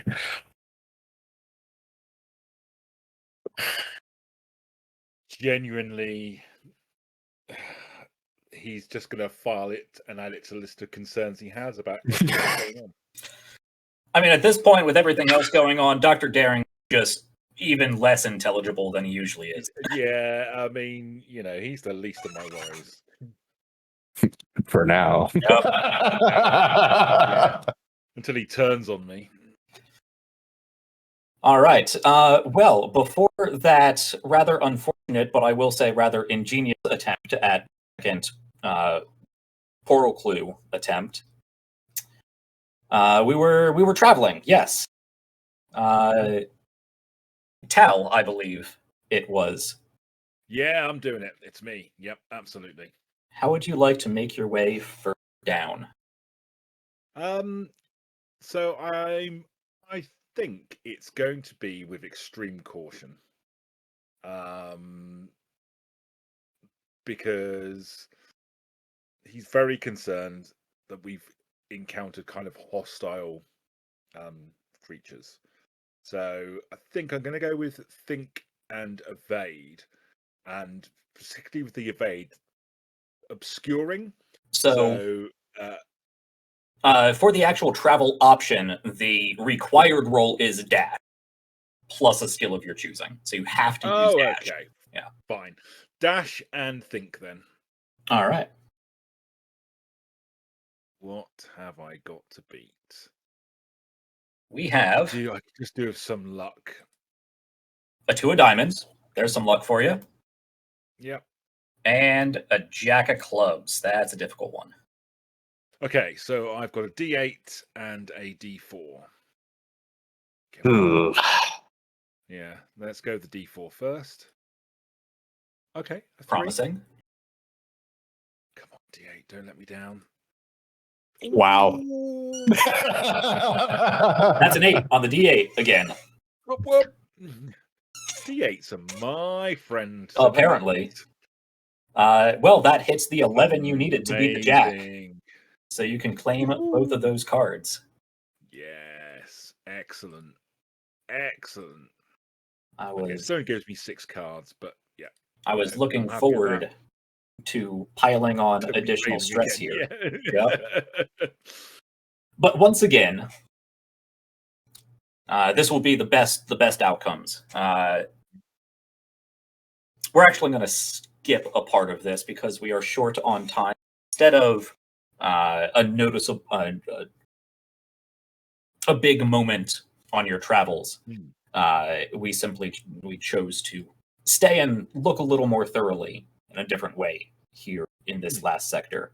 So just to keep us moving, so Tao, you're not up until 5 a.m. or whatever it is. We will simply say you are very much taking your time moving, and it takes a little longer than usual.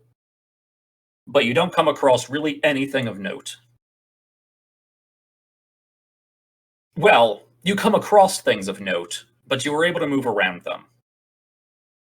In sections of these tunnels, as you are exploring one way, there's a dead end, you have to go back, you explore another way, it loops back around itself, and you have to find another way. But every so often, throughout this next almost month of straight travel, you see various things here or there. There's little pop-ups of those circuit-like lines, but they're only in isolated areas, and you really can't make out any rhyme or reason to them. But even they begin to become less and less frequent as you continue moving down. And you are notified by your suit system. Doctors, I am noticing, as we are continuing to descend, I am detecting pockets of increased thermal, pockets of extreme thermal variance. And one moment, performing self-diagnostic. Confirmed. Another irregularity. I am also picking up pockets of wild variance in pressure.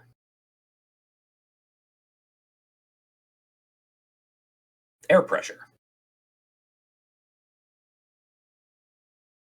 But using these readouts, you are able to avoid any areas of extreme heat or also extreme cold. Areas of extreme density? You're not really sure what it means to have a strange isolated air pocket of extreme density, because your readings don't make any sense.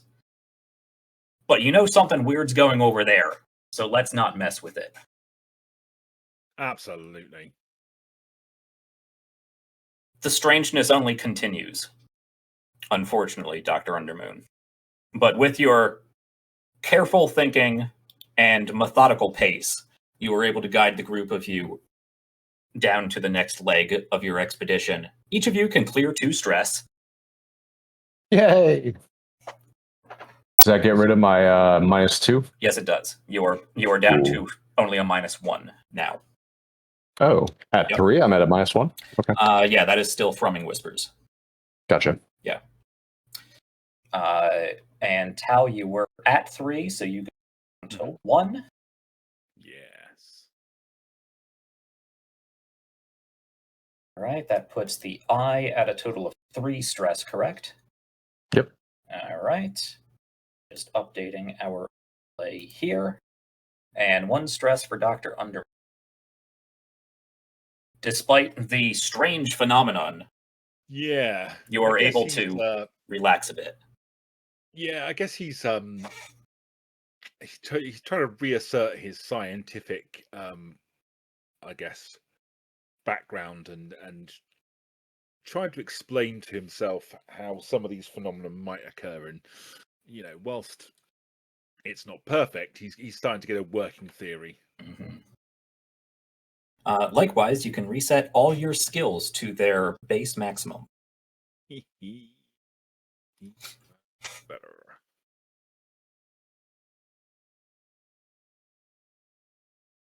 Just so I know, pacing-wise, cutting it close. Tal, are you good for 10:30, whatever that is, your time?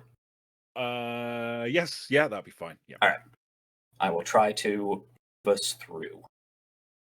So, you continue making your way down, and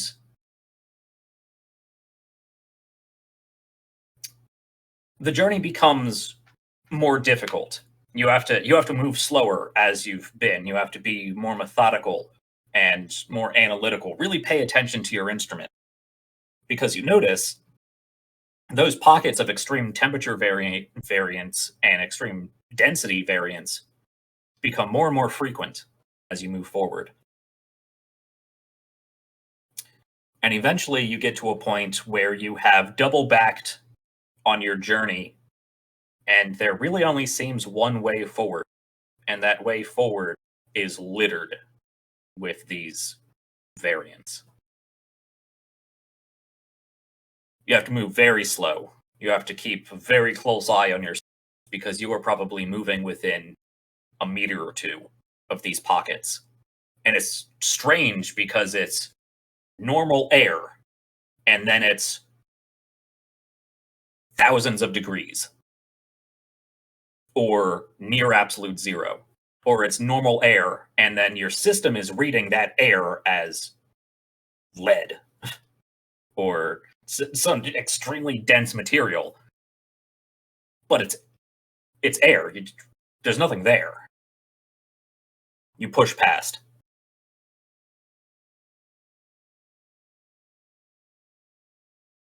And then you realize the ground is moist, damp, slick. And as you are traveling, you realize up above you, the stalagmites, stalactites, are melting, dripping. You have to stop at first, because, water dripping from stalactites is normal. That's how stalactites are formed. But that's not water, and it doesn't seem to be dripping off of them. It seems to be they are melting, like walking into a Dali painting. But it's that same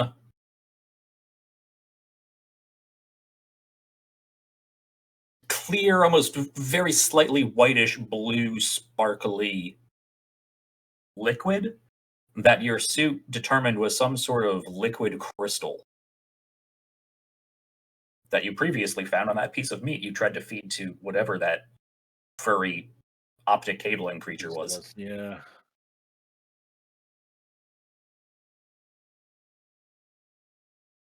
You press on a little bit.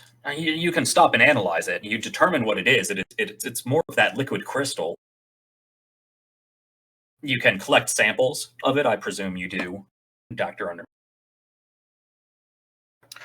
But as you are journeying forward, you don't come to a large cavern, as you have previously. But slowly, the walls become littered with crystal. It almost looks like you were walking through a quartz deposit at first. There's rock, but then there's also pockets of crystal, outcroppings of crystal, stalactites and stalagmites, smaller crystal formations, until the entirety of the cavern is sharp-edged, reflective, mirroring crystal.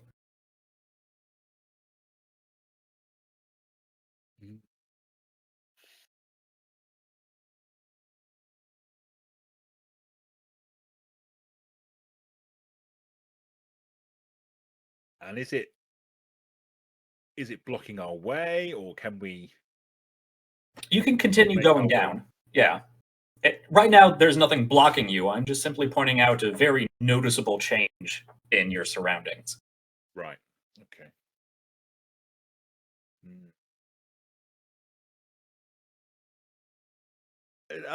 Good computer.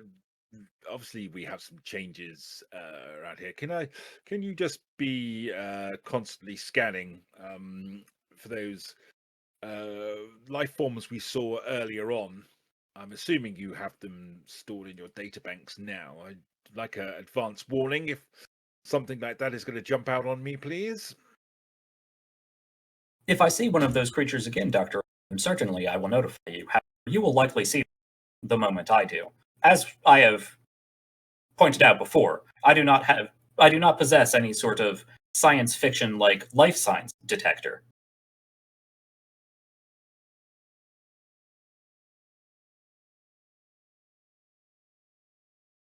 Well, maybe we should fix that and design one when we get back, I think.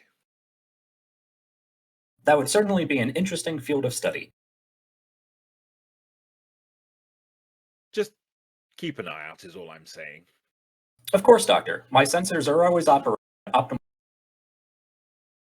I do. So we may not be able to.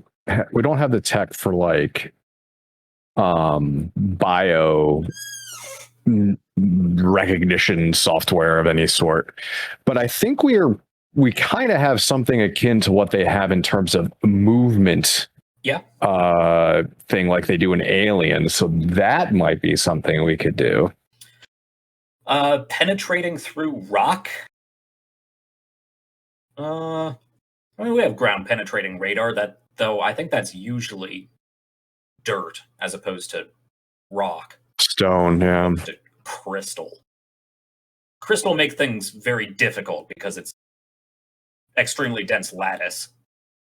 Yeah. What about some kind of echolocation system? Yeah, so you have motion detectors and sound detectors, thermal detectors. Yeah, so your suit could tell you if there is signs of activity around a bend, let's say, but it can't really project itself Star Trek style and say, okay, and down in this cavern, all the way over there, past this thing, under this thing, there's 5 creatures or something. Mm-hmm. Yeah, but having something that'll warn us if something's moving around a corner is pretty useful. Yeah, 100%. Okay. I guess we continue onwards and I mean, were you expecting any of this when you took on the job, Doctor? The Dr. Daring begins to converse in Akkadian and then quickly realizes what he is doing and switches back to what language did we say we were using again? I'm the one that came up with the idea and I forgot the language. The international language, Esperanto, yes. I think it's called. Yeah. And he says, to be fair, I was promised a few things. I have not been disappointed. My interests lie in more of the symbology of this entire area and expedition than anything else. When I was recruited for this job, I was informed that some things that were written down in my thesis that I had made in study of pre-recorded history religions were being found in the caverns that we now traverse. Did you form a conclusion? On what exactly? Well, from when you wrote your thesis, what was your conclusion? That the ancient Neanderthals had religions of their own and used symbology in order to conduct their ritual services amongst one another, and that religious experience that they perceived would have been passed to their Homo sapien peers as well. And you found evidence to support this theory? Yes. Interesting. How does that align with what we've seen so far?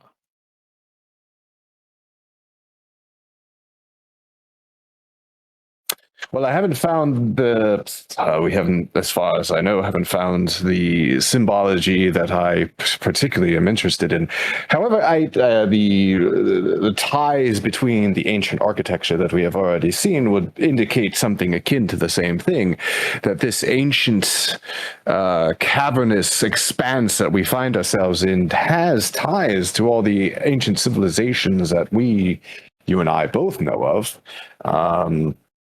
If the crystalline structure that we had encountered before has anything to say in regards to all the languages as well, this would also tie into the same thing, that these ancient civilizations come from a single unifying place, geographically or symbology. I'm not sure yet. You're suggesting that this is a conscious effort? I.e., somebody is in control of this and releasing it throughout history? The crystal I'm not. around you glows. There's a slight hum to it. As far as any ancient civilization is working towards anything, whether or not they have their descendants like us, do the Sumerians have us in mind when they were doing what they were doing? Probably not. But working towards a civilization one way or the other is working towards something, I suppose.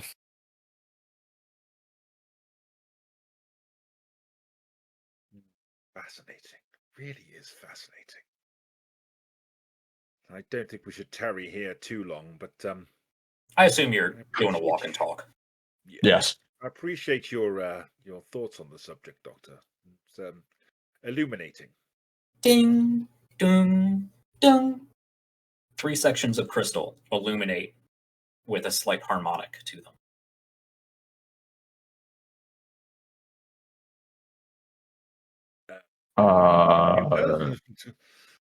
What was that? Dr. Daring is going to stop and stare at the crystals and see what they do next.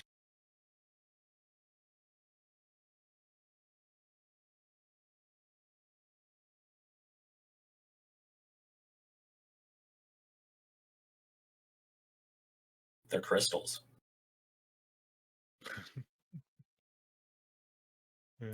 How far is the closest one to me? You can the entire cavern now is crystal. Okay. You are walking through a cylinder of geode. You actually have to move very carefully. There's no all jagged edges. I'm going to take a metal piton and kind of just gently ding it against the crystal. Ding! It lights up briefly with a very faint harmonic. Do any of the other crystals glow as well at that, or just the one I hit? Just the one you hit. I'm going to hit it harder. Ding! Slightly louder harmonic, slightly brighter. And then further down, not where you are, further down, to the point where it's illuminating in the darkness beyond you be able to see. Ding, ding, ding, ding, ding, ding, ding. I'm going to try to copy that pattern with the not necessarily the sound, but like the increment of what that did. So like ding dong dong. So like hitting at the same, like trying to memorize the pattern and doing the same thing. Okay. You take a beat.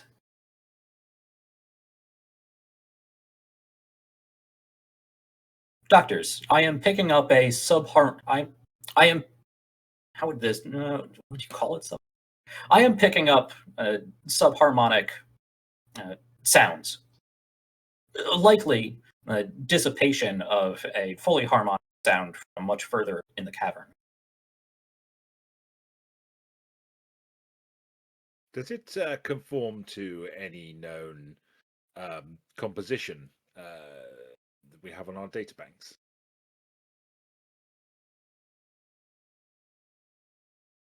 Unfortunately, I lack enough data points to provide quality analysis.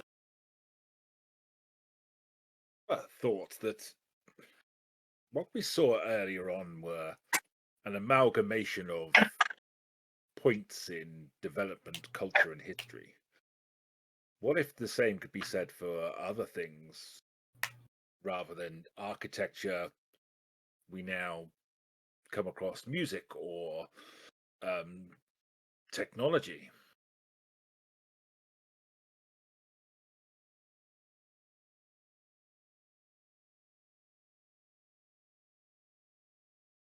Is this the genesis of everything?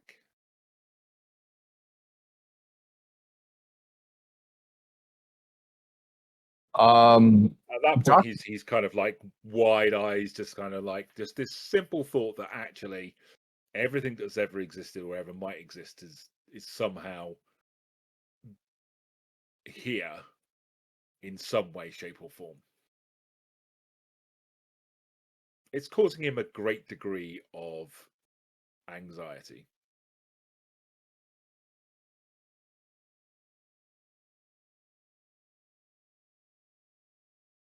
I think at this point, Dr. Daring is going to try something. Yeah. The oldest musical composition known to man that we have is the Psycholos epitaph, which is Greek. It's a little bit newer than he would like, but he's hoping the further back you go, the more things around would recognize it. And he's going to play the notes that he knows. If he needs to draw upon some sort of like pull it up on his display of the note to pattern or to the because apparently it's very detailed. Like it's actually like not just the composition, but also has notation to it, and attempt to recreate it on these crystals. Okay. And just to clarify, we are no longer doing a walk and you have stopped here. And Yeah, we've stopped. Yeah. All right, we stopped. Yeah. Okay. I'm not going to make you roll for it. You can pull up the notes, and assuming that you know about this, you know how to read the music well enough to replicate it, at least in basic form. Of course, I don't know how complex first music It's is. very simple from what I just listened to a little bit of it. It's like one note strum with singing, one note strum singing. But the other idea that I had was to just have, because there are YouTube videos of it, of just playing it through his speaker. Sure. And seeing what happens. Okay. You play it through your speaker, take a beat for a bit, nothing happens. It's hard to tap out singing on a crystal. Yeah, I would just do the notes, not the singing. Yeah. So you could tap out the notes, though if there's a chorus between them, they would be fairly interspersed, I'd imagine. Yeah. Yeah, so for the next 20 minutes or so, you can play this music. It's not that long. It's like a minute. Okay. Tap on the crystal.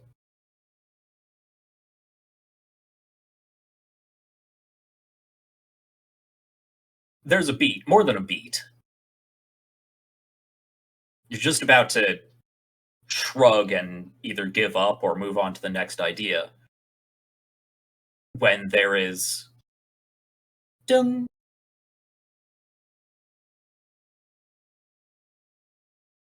Just one crystal just blinked. Okay. And then further down, ding, ding, ding.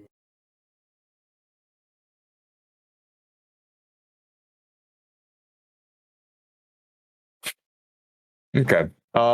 He's going to start following those blinks the best he can. And if he needs to redo it again to follow the path, he's going to do it again. Dr. Undermoon, you keeping pace? Interjecting Yes. anything here? I'm just following his lead. Okay. Curious as to what he's actually up to. You make your way down this passageway, this crystalline geode of a tunnel. Get down to just beyond where those 3 points blinked. And then ding, ding, ding, ding, ding, ding, ding. Further down the tunnel. Just as an interesting point of fact of this particular, because this was this notation was written on a stone pillar. The one of the inscriptions on this thing says, "I, the stone, am an image, and Psycholos places me here to be a long-lasting monument to immortal memory." And this is why Dr. Daring would do this, is that there's some linkage to that immortal, that line that goes forever. Okay.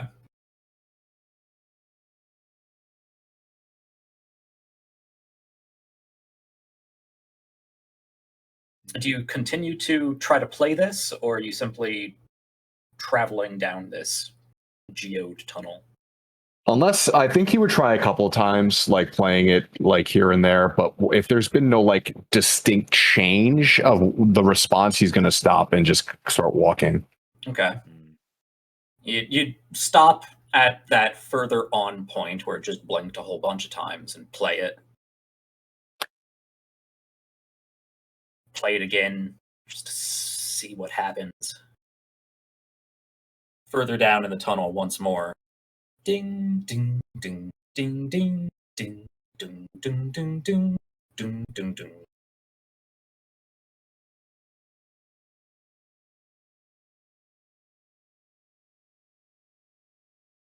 Yeah, he's just going to continue to walk. Okay. You walk forward.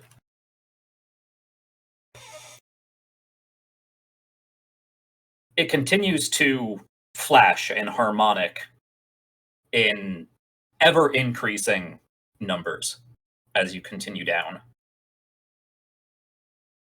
To the point where you actually do, once again, this geode tunnel seems to open up into a cavern again. And just at that crystalline rim of it, there's just a series of almost overlaid, they're so rapidly flashes and harmonics.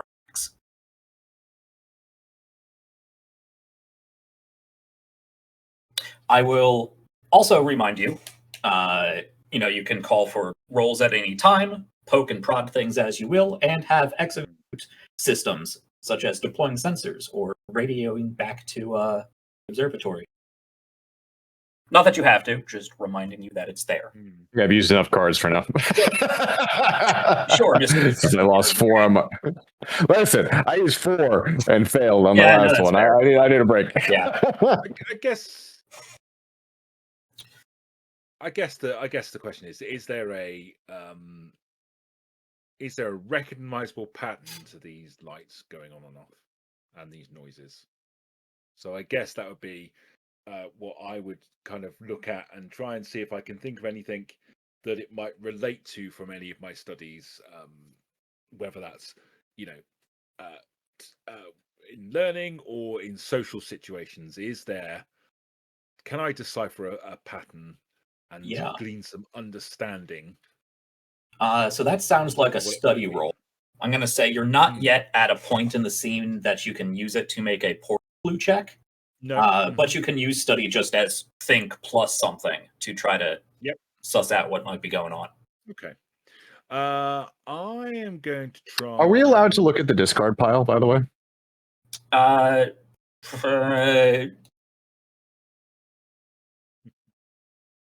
Sure, Mr. Card Counter. If you say no, I won't look. But if you want me to, I would definitely look at what we've gotten so far. I'll say you can peruse through it, but we're not going to stop the narrative. So yeah, no, I'm not. No, never. I wouldn't say to do that. No. I'm going to use think plus make because obviously I'm kind of observing it, and I guess from that kind of, I'm trying to build a picture in my mind as to what it might relate to. Yeah. All right. Anything you would like to do? Come on then. What have we got? What have we got? What have we got? What have we got? We have an 8 of spades and a 8 of spades. 8 of spades. Okay, right. So I have a 10 and a D10 and a D8. So I need some good rolls. Need slightly higher than average, so it's not too bad. D8 first, because the D8's been quite kind to me. Don't knock on wood right now. Okay, 5. Yeah, that's okay. And then the D10. Come on, the D10's got to come up good for me. I'll do it. Yeah, that's, it will, won't it? Yeah, that's a total of 13. Yes. You can claim both of those cards. Excellent. Excellent. Your very analytical mind picks up on something, and you can go back through your suit systems log and play back those flashes and those harmonics, and you realize you've been traveling for quite a while, hours and hours. You may have even had to count once or twice as you've been traveling down this way, and they've been increasing drastically, but not in any sort of recognizable pattern, except wait, those are all prime numbers. 1, 3, 7, 13. Until you've gotten to this point where it is just such a large number that it's flashing and to a degree that you're not sure what number it's on, but you are well into the prime number line.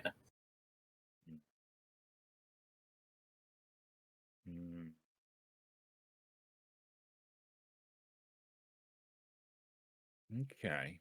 Interesting.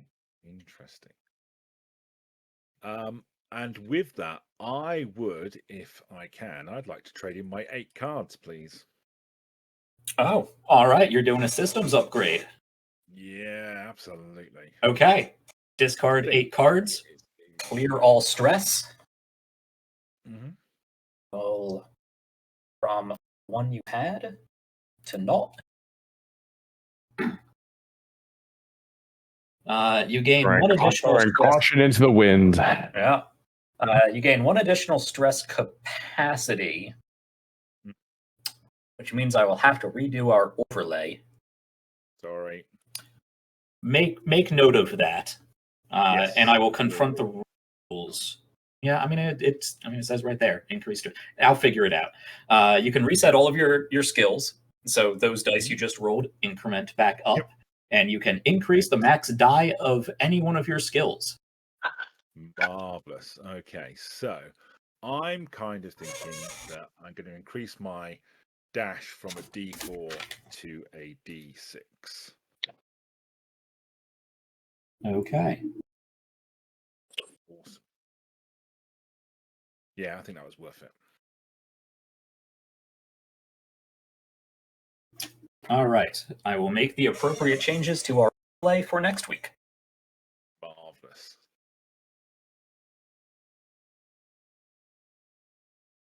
So you are standing at the end of this cavern, just putting together, and I think you just blurt out so that Dr. Daring can hear, these have been prime numbers.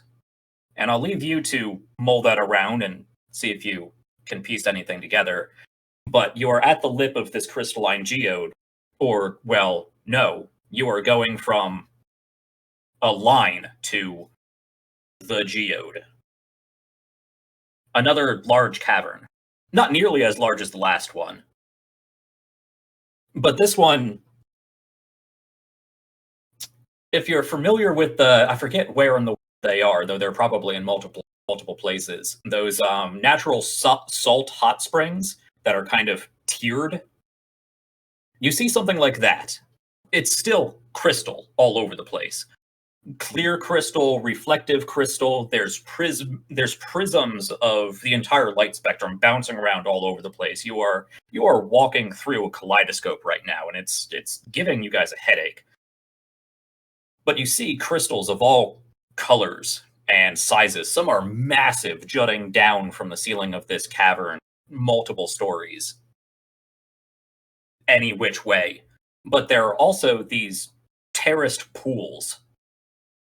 But once again, they're not water. And you can see dripping down from these crystals are liquefying in real time, dripping down, almost like a syrup, down into these pools as they slowly cascade from one pool to the other, deeper and deeper down. Good. That's not good.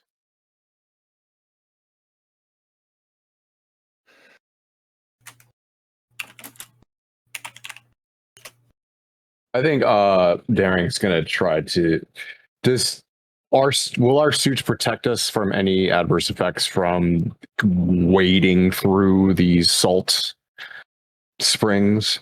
Like, is it too hot, or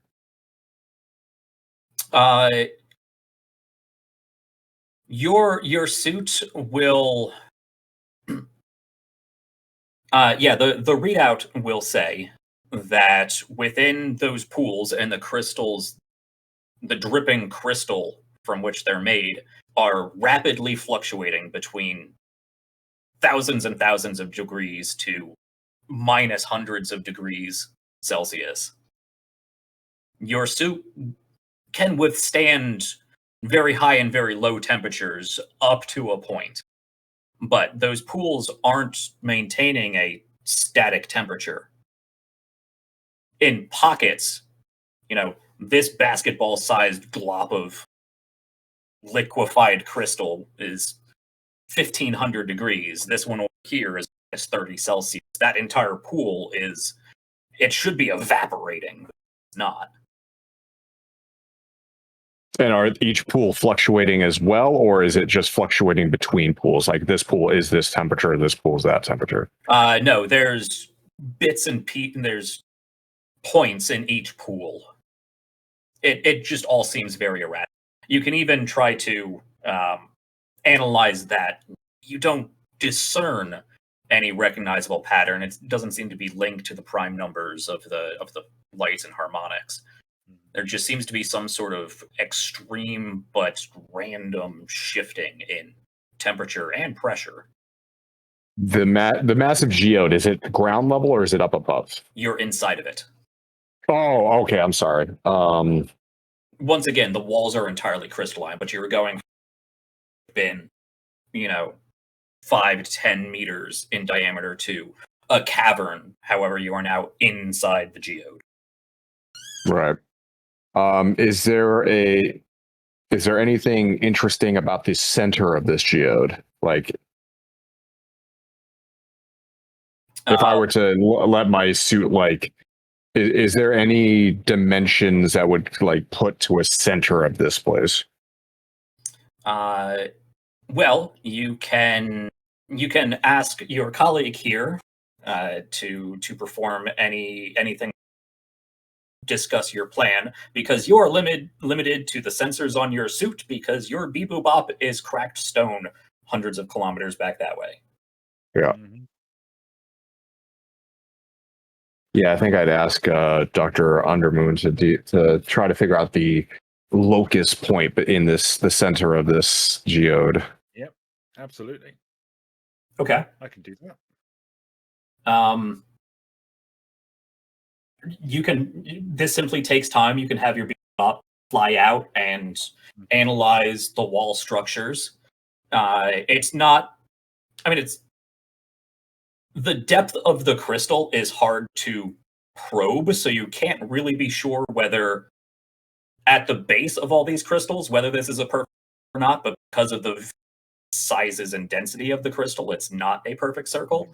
But best guess, somewhere up in the vastness of empty air in the center of this mostly circular geode that you're climbing your way down is the center of the sphere. These pools, is there, you said they're tiered. So is this underneath where the center would be, is it higher than anywhere else? So these pools, actually, you notice as you are climbing down that they seem to make sense where you are. And the further you get into the cavern, you realize there's vertical pools, diagonal pools. This geode is an Escher painting. There's crystal dripping that way into a pool. Over there's crystal dripping that way, just up into a pool. I think Dr. Daring would try to situate himself, if possible, underneath where the center of this place would be. Okay. And basically try to, with the information that Dr. Undermoon gave him, begin playing prime number tunes back to the crystal. Okay. Going 1, 3. Yep.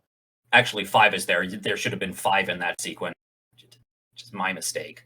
1, 3, 5, 7, 11. 11 should have been in there too. 13.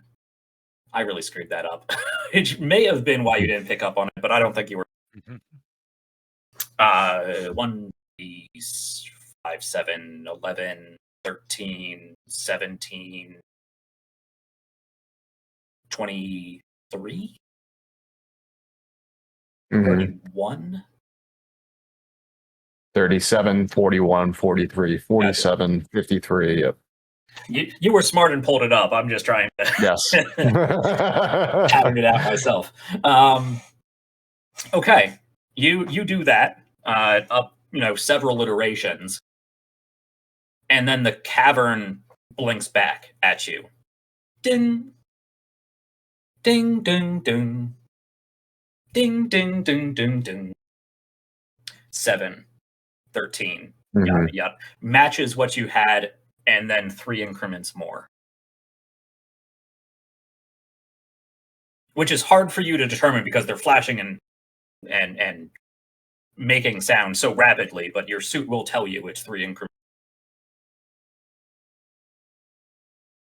At that point, I will attempt to do the opposite. I'm going to start doing the numbers in between prime numbers only. Okay. So you tap out 2, then you tap out 4. No, not 2. 2 is prime. 2 is yeah. 2. So 4, I guess 2 is 6, prime. 8. 4, 6, 8, 10. No, 4, 6, 8, 9, 10, 12, 14, 15, 16, etc. Okay.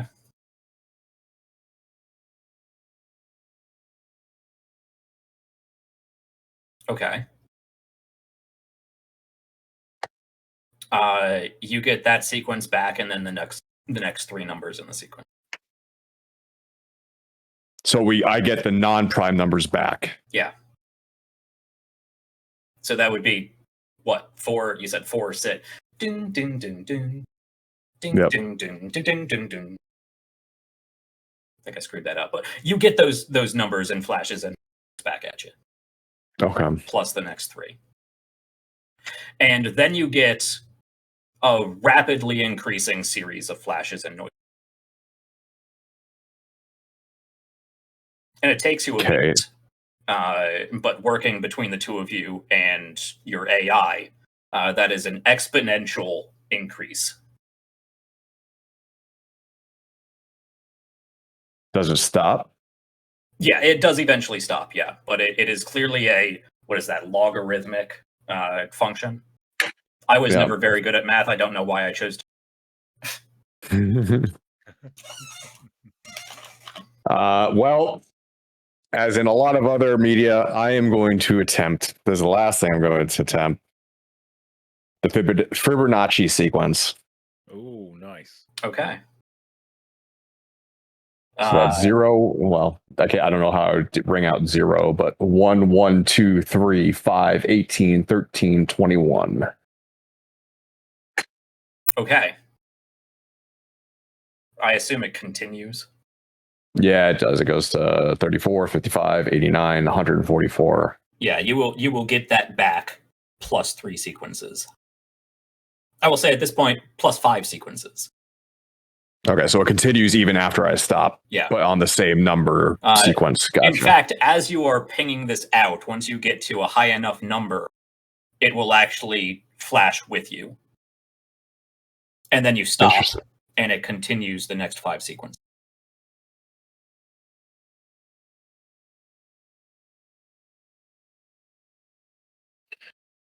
I just don't know where to go from here.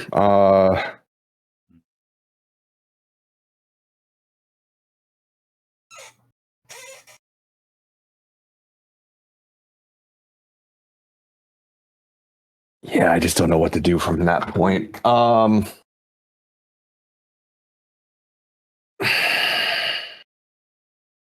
Any ideas, Tal? It's obviously it's a program of some sort. But as to what and why, I honestly don't know.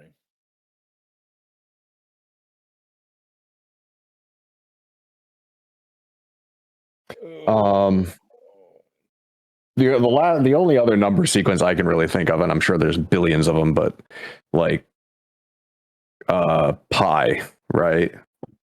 Yeah. 3.14, yada yada.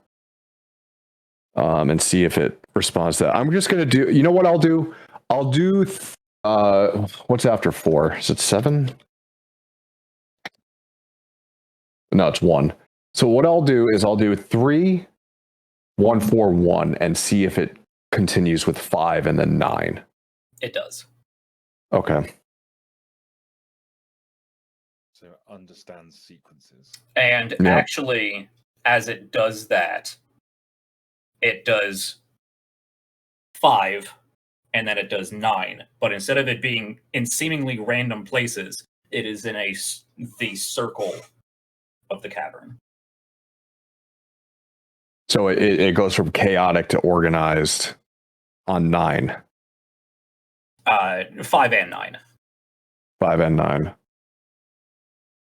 All right, then I'm going to do it again, but I'm going to continue and I'm going to continue it further. It matches each number you tap out again at the maximum circumference in the circle of this geode. It's interesting that it organized at pi. But I don't know what, like, again, neither me nor Dr. Undermoon are mathematicians, so... Fortunately not, no. I don't know where else to go from that. And I don't think anthropology is really going to get into, like, any, like, I can't be just like, hey, Jack, what would this... Because Dr. Daring just wouldn't know where to go from here mathematically.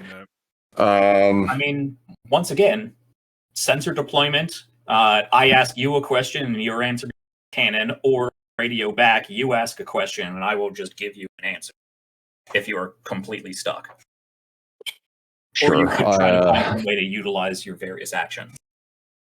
Yeah, I think I would suspect it's been quite a while since we've reported back, so maybe now is a good time to do so. So what do I have to do for that? This is once again high card wins, but let me pull up the exact rules here. All right. Ask the observatory a question about the situation you would like a detailed answer for. You lay down a card, then I lay down a card. If you win, it gets through, and I can give you that answer. If you lose, the connection is garbled, and the response will be... you will get a response, but it will be garbled and vague. Screw it. 10. Okay.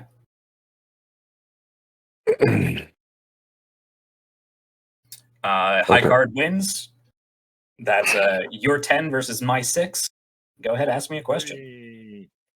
I informed them of the effects that we have been able to discern, and ask if there's any mathematician that or otherwise that might have an idea of what to do next. Yeah. Okay.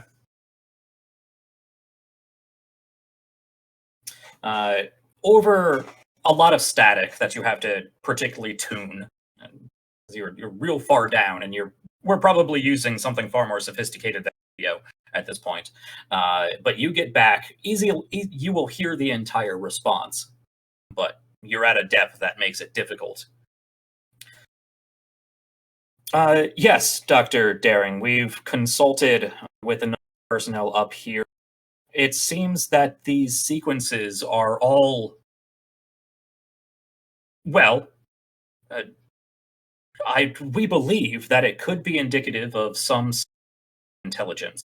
These are sequences that do not, well, some of them naturally occur in nature, but discerning them down into that particular sequence emitted by numbers would require a level of understanding. And some of these sequences simply do not appear in nature in a strictly observable fashion. I can't imagine what down there would be directing some sort of intelligence. But really quick, what is making them think that it's intelligence rather than just a calculator?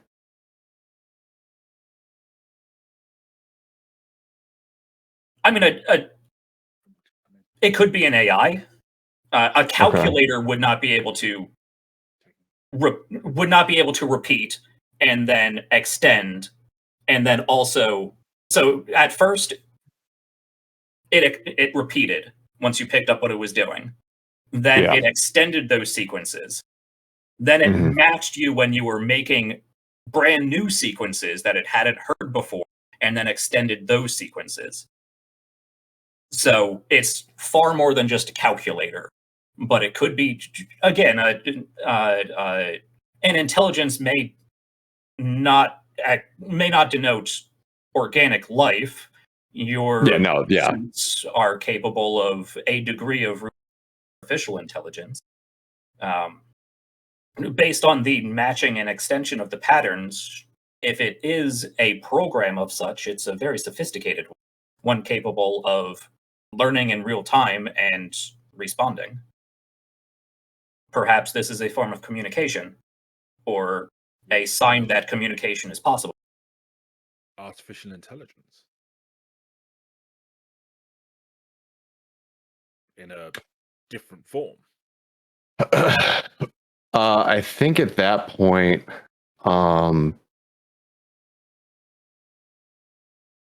Dr.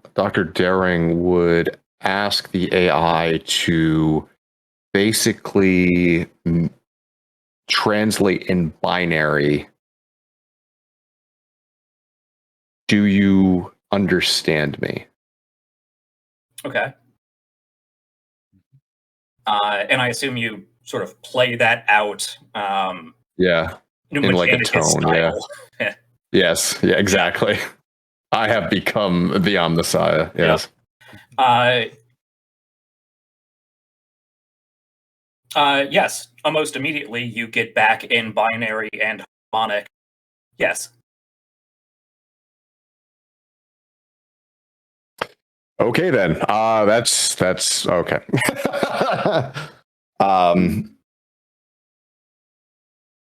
Right. Okay, so we've got. Actually, hold on. Yep.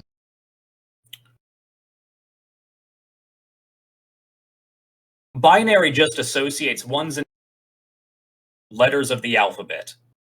Correct. Which means it would have to understand English in order to respond. Though I guess Morse code is the same thing in just a different way. So I think you need more than just "Do you understand me?" But if you continue it, "Do you understand me?" Yeah. Again, "Do you understand me?" Hello. Yeah. You're probably about to give up when you do eventually get back. Yes, we understand. Okay. Who are you?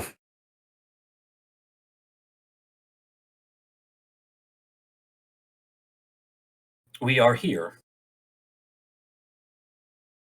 Indeed. Do you call yourself anything? Do you have a name? The entire geode is alight with varying hues of displayed flashes of color and a dizzying, almost nauseating array of sounds. Ah. Do you know who we are? You are there. That one. Who made you?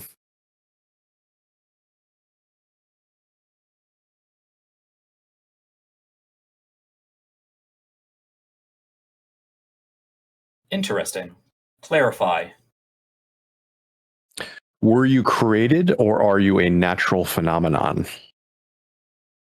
Were you created or are you a natural? Oh, that's a whole thesis paper from Dr. Daring. Oof. Dr. Daring will go. That depends who you ask. If you ask me, we were created. My compatriot here, however, would probably say that we are natural phenomenon. That is a matter of philosophy we have not come to a conclusion about. Then we will not spoil the ending for Perfect. Dr. Daring sits down and spends the rest of eternity with these crystals. So I will say, I think you sussed out what is going on here. You are within a sort of living crystalline intelligence. And we can continue this conversation, and I'm sure it'd be absolutely fascinating for both you characters, you doctors, me, and the audience, but we only have so unless there is... I think this is a good point cut for now, and we'll pick this back up. Well, I think this is a good point for you to utilize this conversation to direct yourself towards a portal clue. Okay. Because I'd like to sort of put a capstone on this sector. Yep. And if we want to, if throughout the week you come up with ideas and we want to tack something on to the beginning of next episode, we can. But for now, Tal, unless you have something you would like to add, I think the eye here should be the one making this check. Absolutely. Yep. You did all the work. So what's the main role? What's the attribute? This is think plus a skill of your choosing. Definitely sway. I think that this is definitely a conversation. Yeah. So a D6 and a D10. And then you can augment with systems as you would like. Let's see what I'm trying to fight here. You have a 7 of diamonds and a 5 of hearts. So okay, fairly good chance. I'm not gonna augment. All right. Let's see that roll. 10 altogether. Oh, right there. Excellent. Yes, you can claim both of those cards, and you gain yourself a portal clue. So let's take a look. Roll me. There's really no good way to do this. You roll a d6. Basically what we did last time. Would you like to be the ones digit or the tens digit? Ones. All right. 2. So a 52.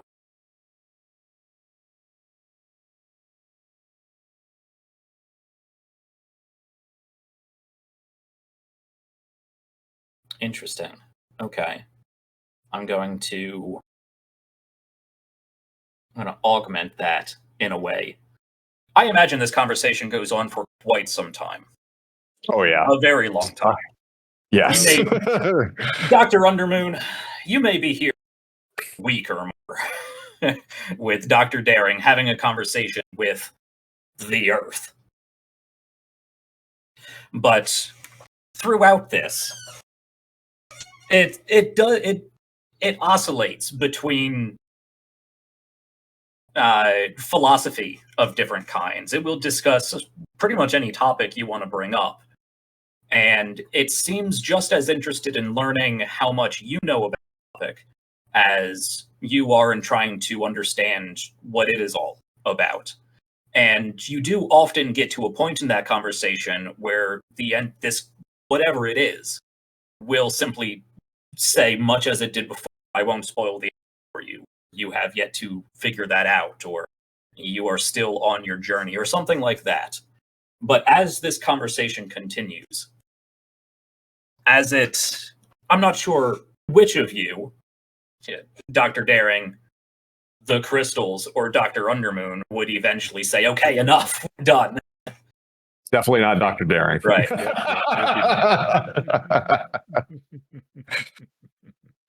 100% me. Yep. But I think when there is a pressing of time by Dr. Undermoon and a degree of conversation and discourse that is continually being sort of stopgapped, the entity, or this crystal mass,